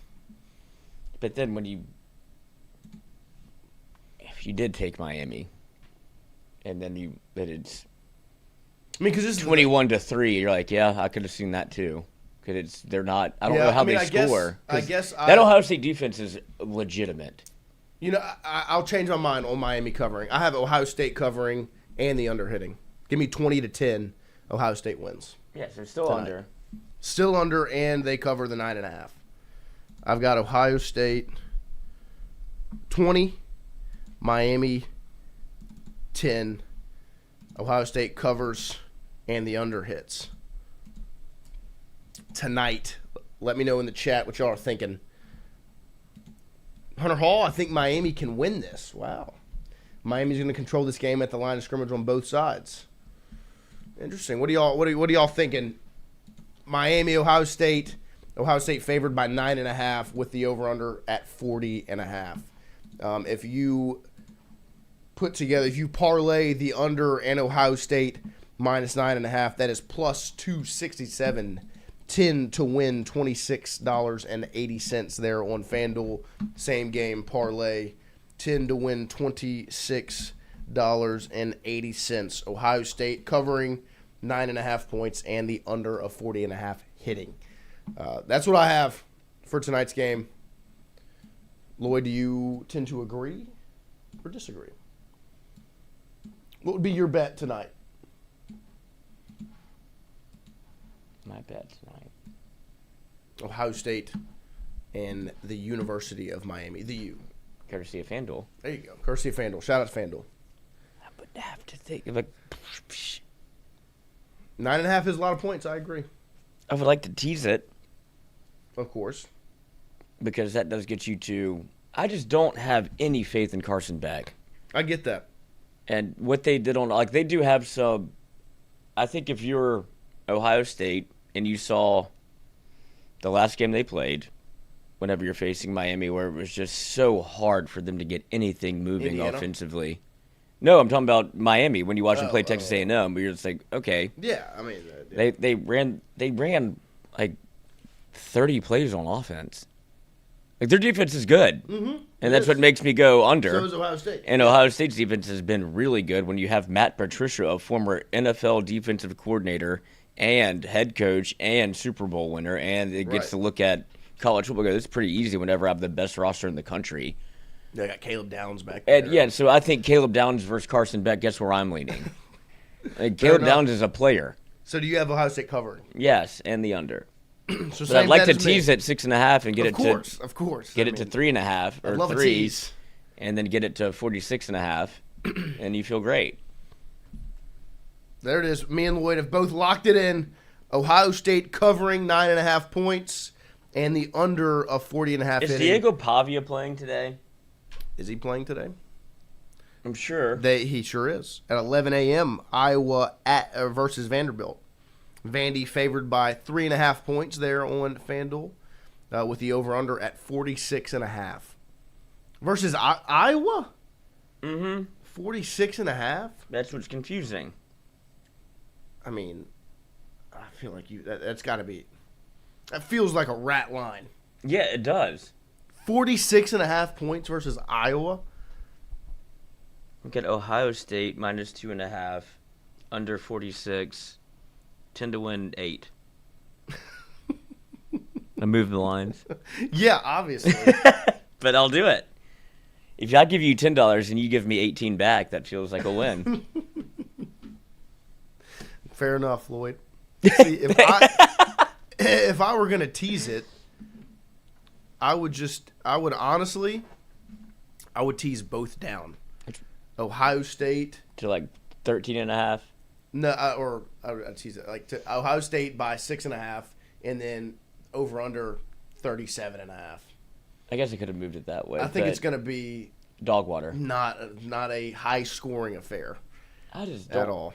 I guess Miami's run game. Oh God. Oh no. They didn't run the ball. Where are they playing? This is the Cotton Bowl, which is in Jerry's World. I think it's in Arlington. So right, Jerry's World. Oh. I don't know if people are talking. Michael Irvin back in Dallas. I mean, he's out there. He knows the plug. Because I mean, he's gonna be ready to go. I know that for sure. He's a liability. So Ohio State minus 6.5. Tease that, and then the total give me under 37.5. 10 to win 25. That's better than my 10 to win 8. Well, yeah. I mean, it's also better than your 10 to win 8 is just what we had it as beforehand. Just parlay it? Yeah. If you just parlay those two, that's 10 to win 27. I hate getting beat by the point. They're real good at it. Yeah. And so that's why I try to buy points. Sometimes it doesn't matter, but sometimes it does. Right. Shout out Southern Regional Medical Center, because there is a lot of gambling talk around the office. That's for sure. They have a whole whiteboard, and so will we, starting tomorrow. Did you bring it? Yeah, well, it's relative. It's around. Okay. It's not far. Nice. And we don't need it today. No, that's true. I did bring the microphones. I will say Vanderbilt, Iowa. I'm in a different car. It's it's Give a me new food for me. Under 46.5. In what? Vandy, Iowa. I mean, who takes an Iowa over? Nobody. A crazy man. But why is it so high? Do they think Vandy's gonna have like a spite game where they're just fired up because they didn't get in the playoff and they're gonna go out? Well, they're all playing, right? Yeah. I mean, it's gonna be a legit game. Both of these teams are teams that will play football. Of course. Like, nobody's leaving. But Iowa only plays one side of football. Yeah. Oh, they've scored more points this year than they ever have. Yeah. But whenever they've played competition, it has gone back to Iowa football. Right. Indiana 20-15. I don't think people realize that. But they played Wisconsin 37-0. They beat Penn State 25-24. Scored 41 against Minnesota. They should have, kind of wasted their offense for the first time they've had in 20 years. Lost to Oregon 18-16. Oh, they're going to play defense. Like, that's why I think it's the under. Lost to Yeah, that's when they play competition. Right, when they play they throw rocks at it's you. the dogfight again. 26-20. What's the over/under? 46.5. USC, who I watched last night, which would be like 27-20. This was 26-21, and it feels Vanderbilt's going to compete. Of course. Pavia I have Vanderbilt winning. I hope they lose.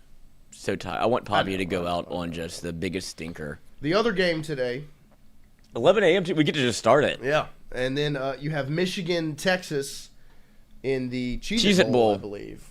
I woke up feeling the cheesiest, Coach. Brian Kelly's coolest moment. Texas favored by 6.5. Over under 48.5. Would you say the Cheez-It Bowl is the second coolest bowl? Pop-Tart Bowl obviously takes literally the cake. Pop-Tart Bowl is number one. We're gonna have 3 sacrifices tonight. No competition. But the Cheez-It Bowl was kind of first, and then Pop-Tart took it. Yeah, I mean, Cheez-It Bowl's but up the there. Cheez-It cracker was having a time. The bed? The baked beans in the trophy and eating it out with the spoon. Whatever. I don't remember what team that was. I saw it. Michigan State? No. It was like red. It was red and black. I don't remember who it Rutgers. was. But they were eating the beans out of the trophy. I was like, he took his mouthpiece out. I was like, that's sick. And then he gave the spoon to someone else also. But teammates, it's fine. No, I don't care about that. But I just thought it was cool. They were eating beans out of the trophy. Did he get dumped with beans? No, should. Somebody got dumped. But that with Duke's mayonnaise that one time. Oh yeah, Shane Beamer's not recovered. Yeah. He's got CTE now. But that's what the bowl games are going to have to become. They have to have a gag to them. You know what I mean? Like they've got to have some. I'm cool with it. Because that's what they have to be. You have to have a trophy that's a toaster. And you have to have Pop-Tart sacrifices live during the game. Like, that's just what you're going to have to do. To keep you entertained. To keep it exciting and entertaining. Right? Like, it's just, Georgia Tech doing the sprinkle helmet. Genius. Make it entertaining. Make it fun. Give me Texas over Michigan today. Give me Texas covering 6.5. I think, maybe. I have Texas and Vanderbilt both covering. I'd like to see Underwood play well and leave. Give me Vanderbilt covering 3.5 and the under, which would be 10 to win 24. And then give me Texas covering 6.5, which would be 10 to win 52. Would be your lines there. So that's what I've got for today's games, brought to you by FanDuel. All of these lines are FanDuel lines. I've got Ohio State minus 9.5 and the under. I've got Vanderbilt minus 3.5 and the under. And then give me Texas minus 6.5. I've got Ohio State, Texas, and Vandy all covering. Yeah, I mean, this is awesome. What's your favorite flavor of Pop-Tart? It is awesome. I was a classic growing up. I just did the brown sugar cinnamon. I don't think that's a classic. I think people think of like the strawberry. Oh yeah. I mean, it's not, but it's like a basic flavor because they've become more. I think it's slept on. That's my favorite. That's the one I always ate. Hear me out. I don't always heat up the Pop-Tart. I haven't had a Pop-Tart in probably since I was it straight out the wrapper. This is where I'm putting you on game if you want to redo it. Brown sugar cinnamon in the toaster, butter on top when it gets out. It is life-changing. Too much work for me. But it pluses it up to an extent of this is a delicacy now. And the thing that always won me over about Pop-Tart, how I operate when it comes to food. It's quick. Easy access. Yeah. What's the quickest thing for me to be able to eat? You know what I mean? Like fast food. A bowl of cereal? That's easy. A lot of work? Nah. Cereal, milk, done. You know ice? No. Pop-Tart, easy. I'm grabbing one out the door, in the car, eating it while I'm driving. That sounds disgusting. Straight out the pack. So thirsty. Of course. I mean, you have a drink. I mean, gotta have a bev. It would be a nice, like, Gatorade treat. Mm-hmm. But, I don't know. But brown sugar, cinnamon in the toaster, butter, milk. Now, one thing... That's like a dessert now. That as a kid, I always just ate normal, but now I toast an Uncrustable. Air fry? I've never air fried it, but I'll throw it in the toaster. I don't even have a toaster. They do Nutella Uncrustables. Delicious. Very French of you. I like Nutella. Never really had it. Really? Just miss me. It's just like, to me, it's like an unhealthier peanut butter. It's like, we have like a hazelnut chocolate spread if you want it. I'd be like, yeah, of course I want So it's that. chocolate. I mean, it's hazelnut is what it is. But I believe there's some, Do you do it with like a cracker? Well, you can put it on anything. Like toast. My big thing is Nutella was in the running for. Oh my gosh! It had a moment. I do rice cakes. Like Nutella bowl. Yeah, like I do rice cakes. I've seen a chocolate that. or a Disgusting. caramel rice cake, and then I put peanut butter and Nutella on it. Yeah, you make it unhealthy after it's healthy. Not with peanut butter. Peanut butter's not unhealthy. The Nutella makes it unhealthy. You ever do both? Nutella, Sometimes. peanut butter? Do you go Nutella one side, peanut butter one side, or do you just... I would do Nutella this one, peanut butter this one. Nah. Just alternate. Bite of this one, bite of that one. Yeah. Yeah, I don't know. I'm just not a war. What's your New Year's resolution? I do need to adjust my diet. Okay. I mean, I knew that's where you're going. That's what it is. I just saw it on Twitter. No, that would be my New Year's resolution. What's mine? Go to the doctor. At least one time this 2026 What if it's year, bad news? You solve the problem. No, what if it's irreversible? Well, then, your liver is failing. I'd rather not know. Whatever. Like it could just no, heal it. It could just go away. Yours should be to be here at 7:40. Oh, that's a bad one too. 7:40. These are resolutions though. 7:40 at least. What was today? 7:45. So today was 7:53. Pretty good. I mean, better than usual. No, worse. It's not the best one, but it's not the worst one. No, if I was here before 8, I feel like I crushed it. Right. That's 7:57 is the goal. We need to adjust that. Give me 7:47. 10 minutes earlier than the goal. That's your resolution. Okay. 7:47. Deal. I would be happy if you walk through at 7:47 every day. And you have to lose 13 pounds. I want to lose more than that. I know, but it's the same deal. Okay. Yeah. Fine with me. If I do 20 minutes early, 20 pounds. I want to start TRT. I want to do like something close to steroids. Pat McAfee's on something. Well, yeah. I mean, these guys look great. But you don't need that. You're not at that point yet. I know, but you're young enough that you can still, and you're not in bad shape. I know, but I'd like to. Like, what if I just got fucking Jacked? ripped? I don't want to be. It would be bad for I me. don't think you want that. You'd have to eat too much for you to be. That's a conversation You know what that's I mean? currently Jonathan's on me about that too. About eating more. Yeah. I mean, you could adjust that. Me and you just need to find a happy medium. Mm-hmm. I need to eat less. You need to eat more. Like today, when I stopped by the gas station before I got here, I should have just got the protein bar with my Celsius. But I got the protein bar In a donut. and little donut minis, and I was like, That never even crosses my mind. Well, it's on the way. So I'm at the. It's not easy to get to that gas station. Which one?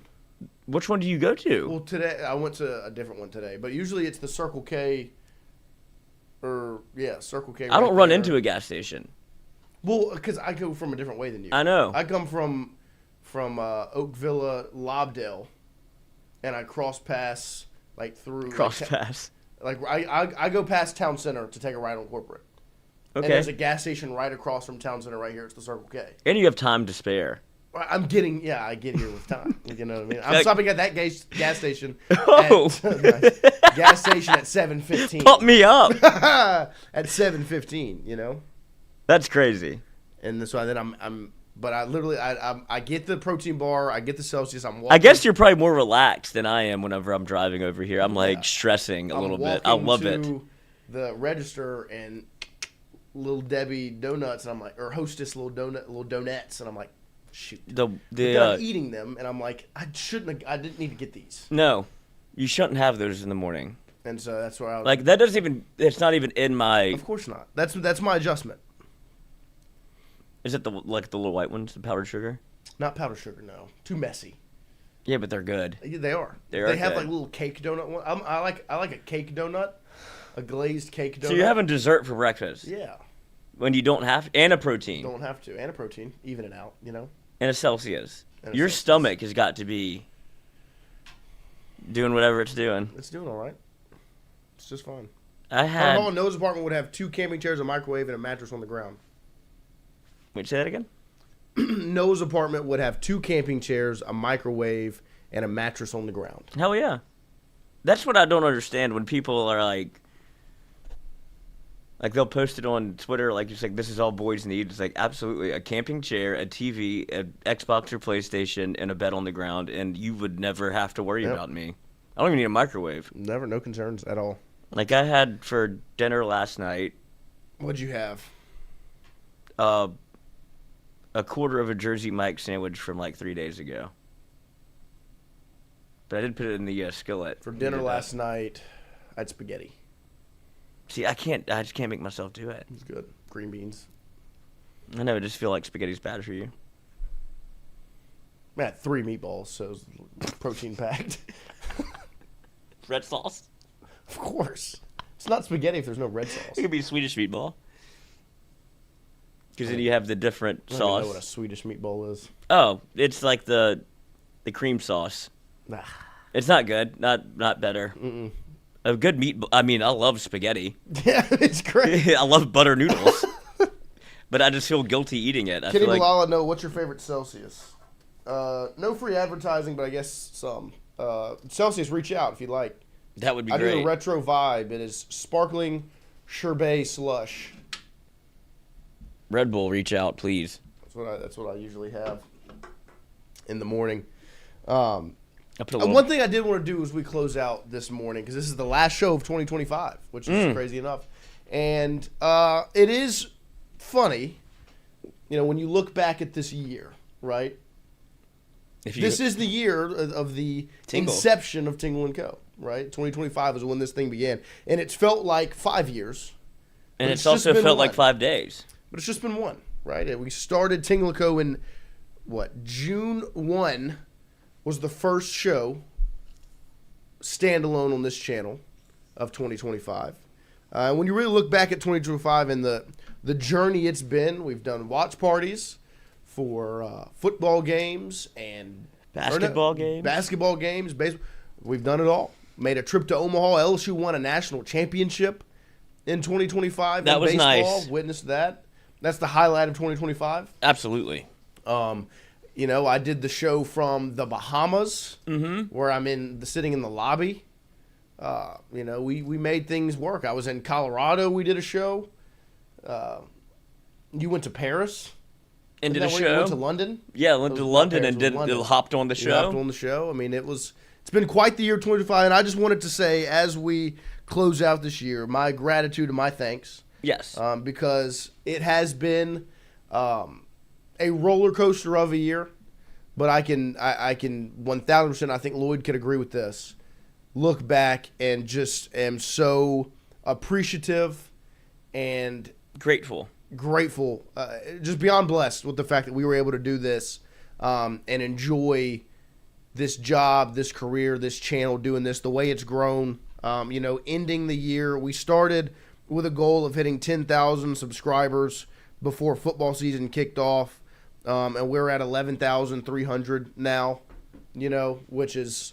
I mean, the view time, just the fact that people give us the time of day. 100%. Because it was a leap of faith whenever the way that we got into the business was somebody that was very much legitimate and a reason to tune in. It was a voice that people respected and had learned to love and appreciate takes and info.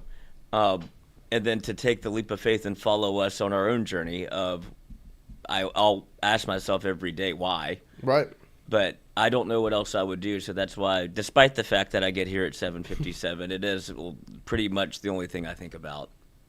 Yeah, no, it has to work, and it's been nice to have the support for making it feel like it can work.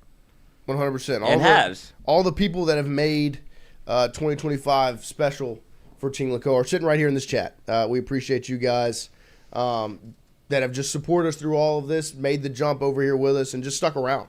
And all the new people that have found us for the first time or just recently found us again. Uncle Randy.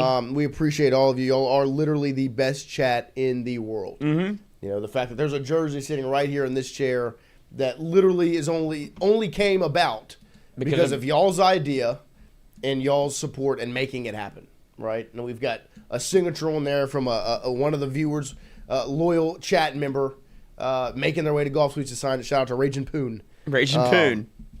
But no, just like Lloyd said, I mean, I appreciate you guys and the fact that we've been able to do this. I really can't express enough gratitude for it. At all. And I also want to give a shout out to our sponsors that have supported us. Yes. AJ Sports Cards, like I said, they were someone that we reached out to, and they bet on us before Tingle & Co. was even a thing. We hadn't even gone live for the first time yet when they joined us as a sponsor. Shout out to AJ Sports Cards for supporting us, betting on us, and being a sponsor. Like I said, make sure you show them your appreciation by just heading to their store, checking it out, tell them you heard about it here on Tingle & Co. Obviously, our guys over at CAS Roofing and Advising, Pierce Patterson, the rest of that team, betting on us and supporting us. All about inflatables and all about holiday lighting, supporting us. Red Stick Spice, supporting us. F45. F45 TG. Tom Granning, Go Mart, and Wardo's over there in Natchez, which we're going to obviously stop by when we get into Oxford for LSU, Ole Miss, and football, and maybe baseball. Why not? If we want to make the trip. I do want to go there. And TG, I think, is coming in town today, so we'll see him, see his beautiful face. We appreciate Tom. We appreciate everybody that has supported us, all the sponsors, now the new additions of FanDuel, ZipRecruiter, and all that they do for us. And on top of that, the Believe Network. These guys right here, Southern Regional Medical Center, for allowing us, because we made a studio change or two in the year of 2025 as well. We're in this beautiful home that we're in now. Shrewd negotiators we are. Of Southern Regional Medical Center. Charles Harvey, Jason Ramazan, Kevin, BJ, the whole team here at Southern Regional has been awesome.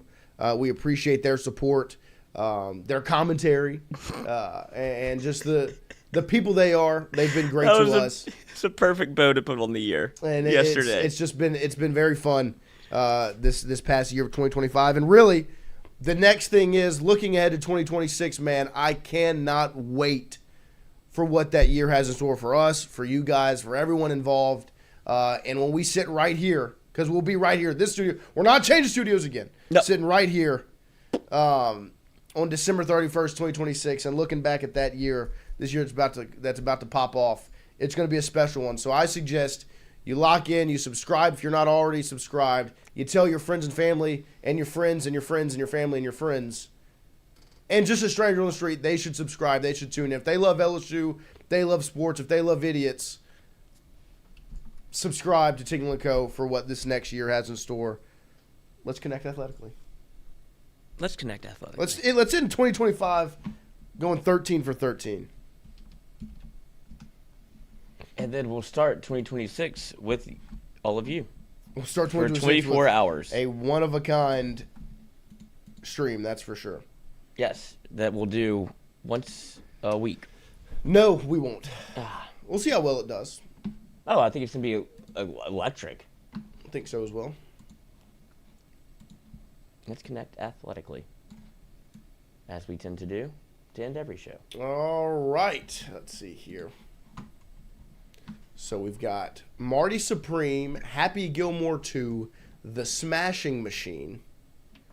Those are all movies, and F1. Those are all sports movies that have come out. Happy Gilmore 2, The Smashing Machine, and Marty that? Supreme. The Smashing Machine's the one with The Rock. Didn't He was see it. the UFC fighter. You good? Didn't see it. Oh. Really need to go see Marty Supreme. I am too. Is it about ping pong? I know we got spanked. Well, it's a gambling thing, right? Well, it's a Safdie movie, right? What does that mean? Uncut Gems. Oh, okay. I think it's gonna be a lot like that. You know. A wild ride. You know what I mean? Where it's just kind of pure adrenaline. Yeah, that's what I believe. A little sex. Probably. A little sports. A little it's gonna be get one of beat those, up for probably losing money whenever you don't have it. I mean, that's what really, the Safdie movies. Let me see. Not Benny Safdie. Who's the other one? It's Josh Safdie. Yeah, Josh. Benny Safdie's the one that did. He's the guy from the Maxi League. Josh Safdie movies, Uncut Gems, Marty Supreme, Good Time, all-time run by Marty Supreme. Yeah. Great marketing. Definitely. The rap song. Ray Allen. Sure. I'm switching back and forth. Do you know what I'm talking about? The tweet that he put out? Uh-huh. I mean, I feel like there's just... It's just Ray Allen. I don't know what Tiger Woods has to do with this either.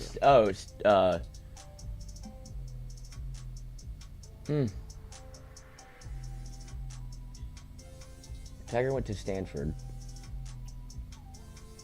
Asia went to South Carolina. Angel Reese went to LSU. Ray Maryland. Allen went to UConn. Shea went to Kentucky. What does Connor do? I don't know Connor. Red Auerbach was the coach of the Celtics. Mm-hmm. Shohei Ohtani didn't go to college. He's just really good. And gambles. Bad at that. Get him back on FanDuel. Get him back on FanDuel for sure.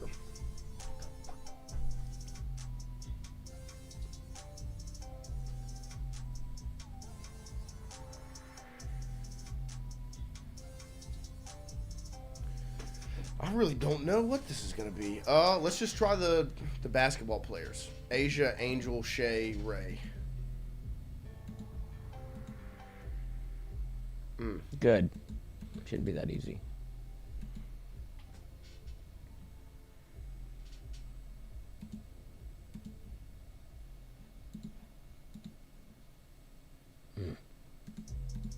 I'd have a plan.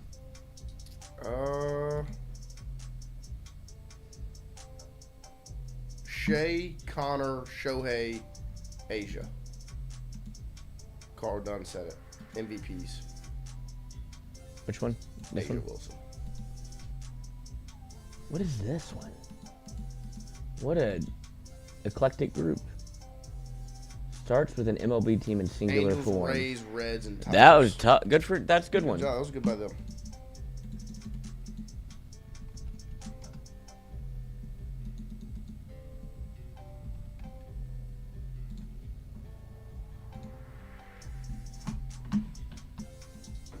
Imagine Shohei Ohtani at LSU. Yeah, I mean, that'd be pretty cool, huh?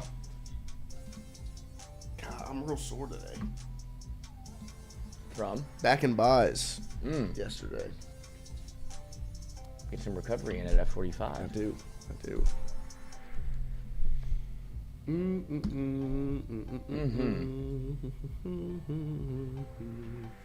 Oh, chat, I'll let y'all vote on this.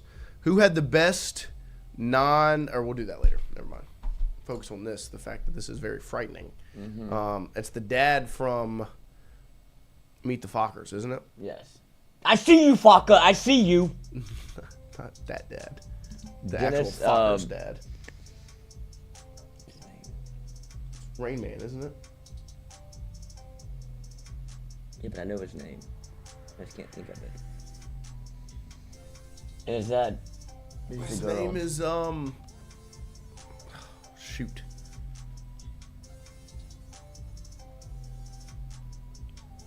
Why can I not think of his name? We've had him recently. It's definitely him.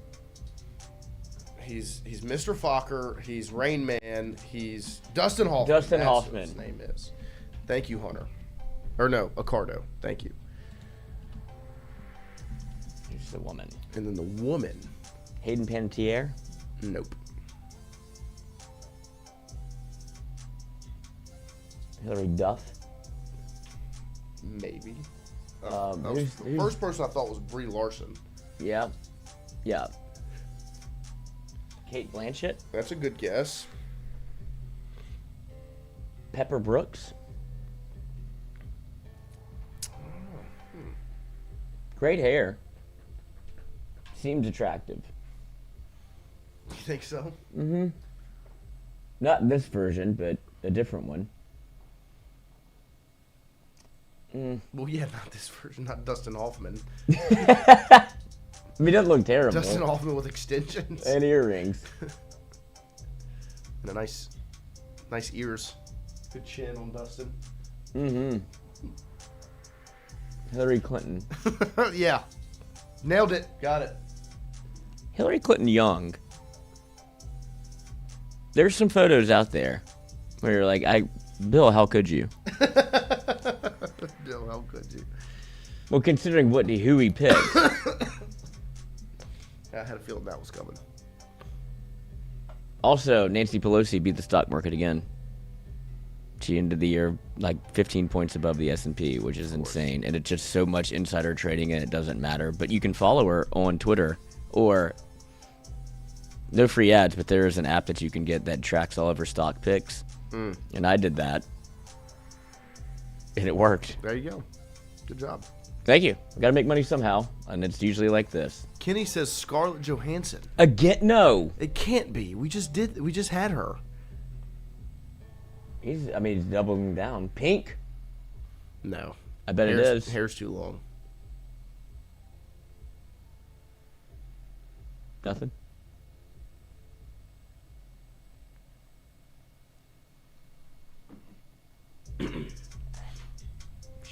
I don't know. Let's go ScarJo. No, I don't think it's her. Me either.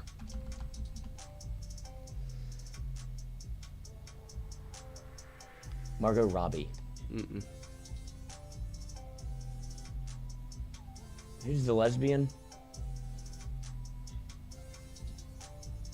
No, she has a bunch of tattoos, so it's not her. But you know what I'm talking about? Very attractive.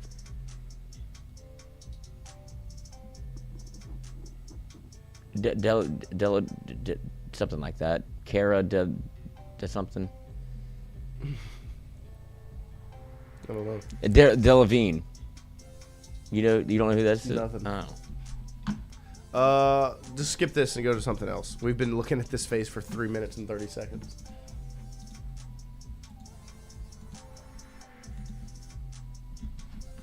We don't have to put it on the screen. I'm just putting you on game, dude. Thanks, man.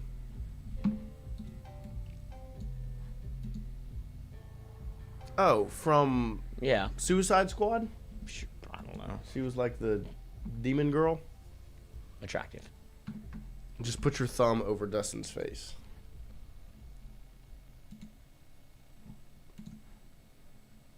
Okay. Brie Larson. Right. I really think it is. That was my first instinct, and I agree. Even after thumbing the face. Dang it. It's all right. That's all right. If it's Scarlett Johansson, doesn't count. Can't read that. Who? On New Year's Eve 2005, this NFC East running back rushed for over 200 yards, including a 95-yard touchdown, eclipsed 1,800 rushing yards on the season. New Year's Eve, NFC East 2005. The NFC East is, what is that? The Giants? Giants, Eagles, Cowboys, Commanders. Right? Giants. Tiki Barber? He did have a year. He did. That year could be 2005. That's kind of where I was alive. I'm trying to think. Oh, it could Brian Westbrook. These are my guys. This is when I was paying attention. I was sober. Kind of. Who else? What are the other teams? The Redskins. Clinton Portis? Yeah. That's probably who it is. That was my first thought. Yeah. God, and in it's probably 2025, Tiki. You're bad. On New Year's Eve 2014, this Mountain West school defeated Arizona to win its third Fiesta Bowl in only 9 years. What do you mean only?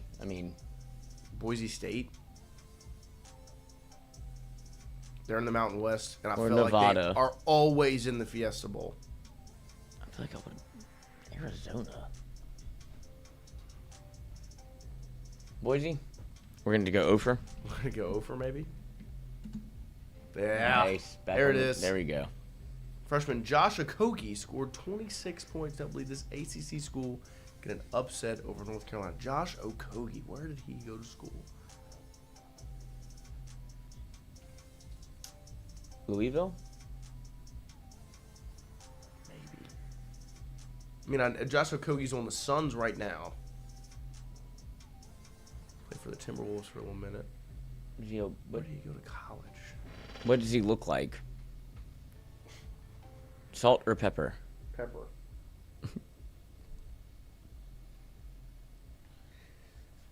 Who's He in was the one that ACC? they said he was like the hardened stopper. He was like he could stop the step back, and he's just a really good defender. In Louisville, maybe. But 2016, I thought Louisville would have been good. So it wouldn't have been that big of an upset. What are the other schools? Clemson? Florida State, maybe? Okeechobee is in Florida. Let's go Florida State. Ooh, NC State. We are taking some stabs. Yep. In downtown Las Cruces. This U.S. State has been dropping a large chrome chili covered in LED lights since 2014. This is New Mexico, right? I don't know what this is. Is it not Las Cruces, New Mexico? It was Georgia Tech. Of course it was. Gosh dang it. I should have known that. That's on me, guys. Hands up. What beer brand produces High Life? Miller.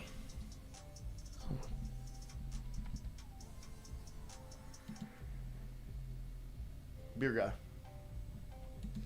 I will say. I mean, you've never. It's a Miller High Life. You've never heard that before? No, I did know it. Okay. I was surprised how quickly you got it. Well, that's all my friends drink is beer.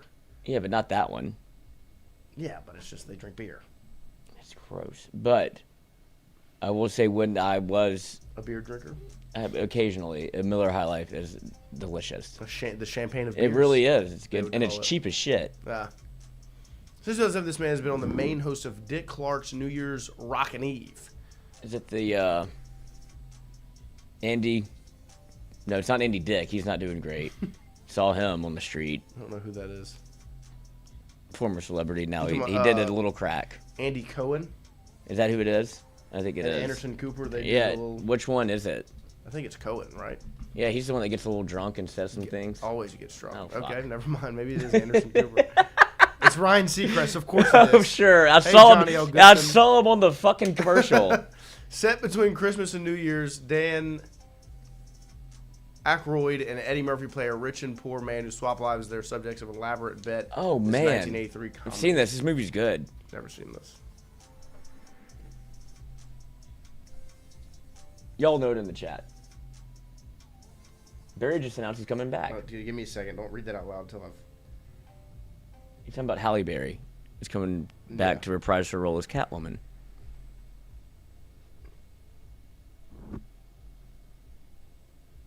Trading places, that's what it is.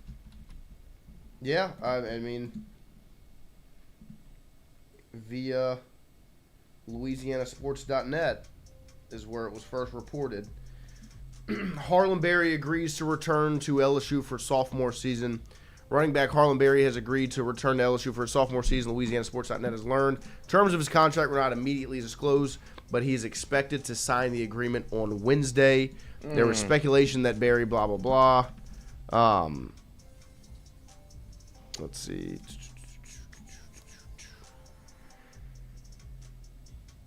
He hasn't tweeted it. There has never been a running back room with one running back in it, said the source. Harlem isn't afraid of competition. He shouldn't be. Via LouisianaSports.net, Harlem Berry will return to LSU for his sophomore season. The deal will be signed today.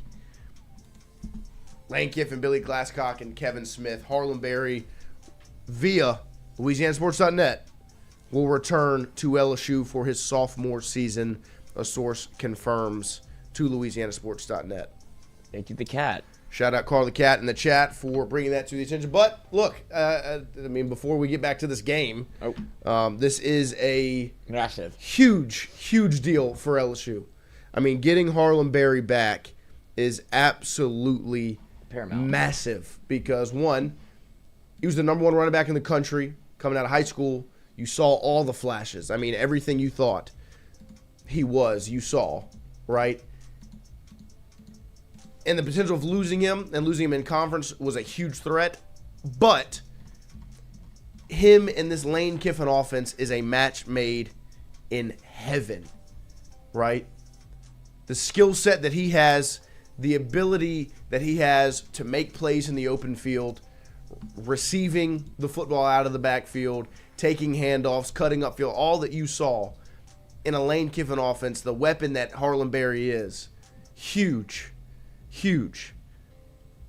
And to have him, and I think, like we've said, the extremely strong likelihood that it's a backfield with him and Kewan Lacey. I'm salivating at the thought of it, right? I mean, that is what the LSU running back room is supposed to look like. Kewan Lacey's coming over with 21 touchdowns potentially, likely, and then Harlem Berry returning, and all the flashes you saw, man, transfer portal player. That's how talented he is. Getting him to stay in Baton Rouge is as big of news as getting anyone out of the portal. Because if he goes in the portal, he's instantly the number one running back right now and one of the top players in the portal because that's how good he is. You retaining him is as big of news for LSU as anything else that could have come out.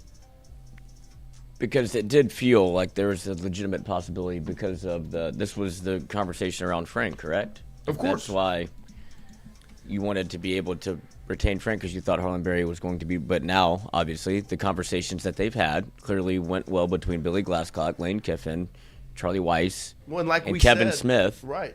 This was massive. This is massive. It's huge. Like we said, when the announcement came out that Kevin Smith and Billy Glasscock had sat down with Harlem Berry, they made the effort. And this is how clear it is. They put in the effort to retain this young man, keep him on this roster, and it's huge for the future of LSU. It's huge for 2026. I mean, like I said, it's as big a move as anybody would have got out of the portal. It's how talented he is. And him in this offense run by Lane Kiffin, Charlie Weiss Jr., Kevin Smith is a match made in heaven. Harlem Berry, the reports, Harlem Berry returning to LSU via LouisianaSports.net, that he has agreed to return to LSU for his sophomore season. As big of news as you'll hear. Massive, massive for LSU. That's huge. Huge. I mean, it's as big. Like I said, it's as big of a move as you could have this offseason. That's how talented, how important he is. So, be excited. You should be. Lloyd's excited right now, but it's not on camera. Thank the heavens. Harlem Berry, welcome back. Thank you. Play football. Yeah. Never left. Huge. Never left, but I mean, this is the new. It's what do you re-signing. Think? Re-signing numbers next year, just real quick for him. I mean, really, to me, and the way he fits in this offense, I mean, he's going to take carries, of course, but he's also going. I think he's going to get split out. He's going to catch out of the backfield a bunch. If Lacey does, Lacey does come like we expect him to LSU. I mean, I think it's safe to say Berry gets. What were his numbers this year? That's what I'm looking up right now. I was reading about why he didn't play in the bowl game. He had 104 carries, which feels like a lot. 491 yards for an average of 4.7 yards along with 43, 2 touchdowns, 8 catches for 32 yards.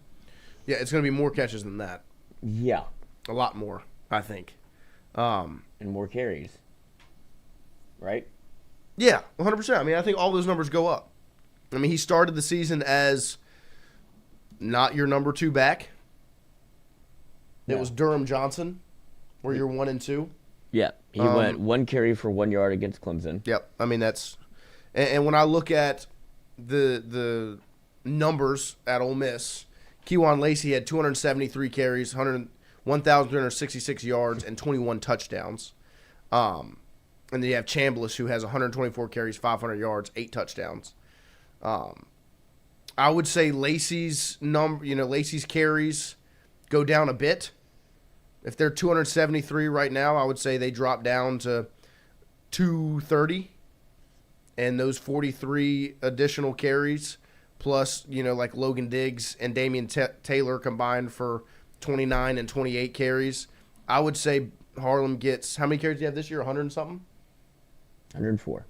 I would say, 120 next year. Like, not that big of a jump. 150 touches, at least. Yeah. He's going to catch the ball a lot. I mean, he's going to be special. It's going to be huge for LSU, for sure. I mean, I can't. Lacey and Barry in your backfield is chef's kiss. I mean, with whatever quarterback. I think he did fumble, but I understand it. But, God, to bench him is tough. Whatever quarterback comes to LSU, those two in the backfield, and they make it that more attractive for whatever quarterback is looking at it. He didn't. That's just crazy. His utilization, I mean, those were the concerns around running back. Yeah, 9 for 60. We don't want to get him the ball anymore.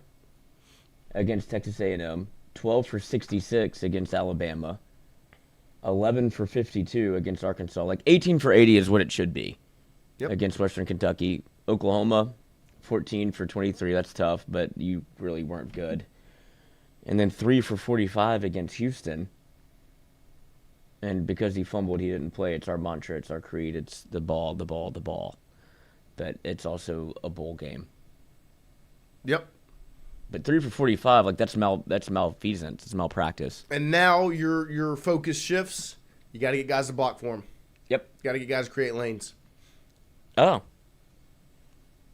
Changing lanes. Music is left. This is 1999. There you go. Yes. It's double dip. What are we going to do? Kate Blanchett? College basketball. Georgia Tech. Yep. Go get guys to block for Harlem Berry. He doesn't really need it. 6 and 4. Like LSU football. Yep, nice. Go get guys to block for Harlem Berry. Harlem Berry, LSU's running back. Heisman? 20, not next year. Why not? Because, Then he goes to the Saints? That would be pretty awesome. This is great news. Yeah. Harlem Berry returning the line to ink a new contract with the Tigers today. Sign it now. I still can't let myself. Just has to be done but I am excited as of now. Yeah, I want to see that. But I want it to be done. To me, things 100%. Change in this life. But I don't know if you can have the game. It's Tech. We appreciate everybody hanging out with us here. What a great way to start almost the new year. Right? What a great way to close it out. That's right. Here on this December 31st as we close out 2025. We appreciate y'all. We love you. We love you. We do. Love you, Harlem Berry. Love you very much. We'll be back tomorrow, 8 to 10 to 11 to forever. 8 to forever. 8 to 10, 8 a.m. Thursday to 10 a.m. Friday. We'll see you tomorrow. Long day ahead. Have a great day. Happy New Year.